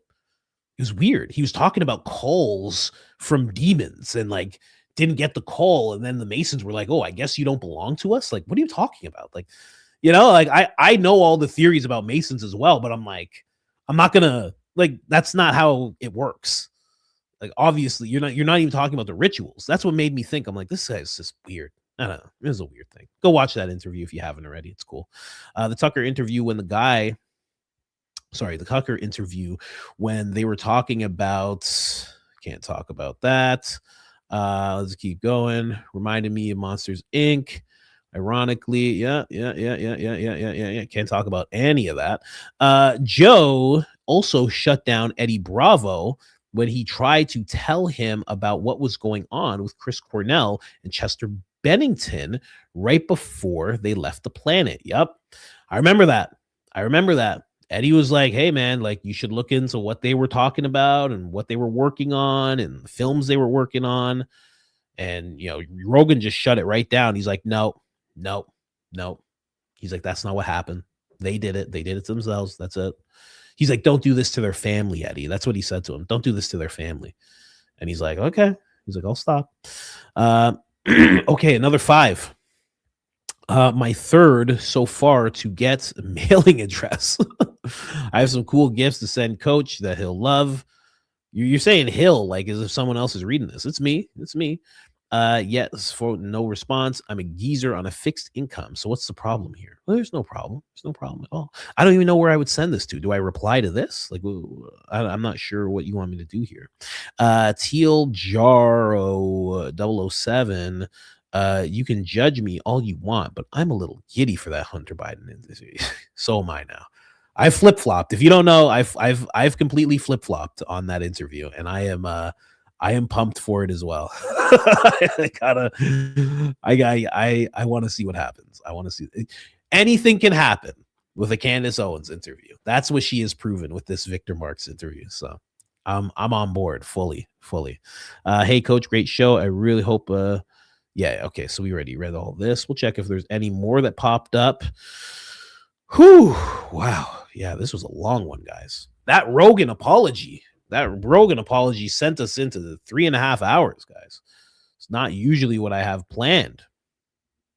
Sorry about that. Let's keep going here. What do we got? We got super chats here. Just a couple more. Just that. Thank you so much. Appreciate you. Mama, the black eyes man scaring me, mama. You got to get some garlic and get that Bible, baby. Go ahead and get that Bible. Never hear Victor Marx talk about the Bible, huh? Nina, I think he said his friend's son was there. Yeah, exactly. I'd love to know who his friend's son was or who his friend was. He said he attends Calvary Church. Was this friend Rob McCoy? Ooh. And his son was Mikey McCoy. Huh. That's actually smart. Could be. Yeah, could be.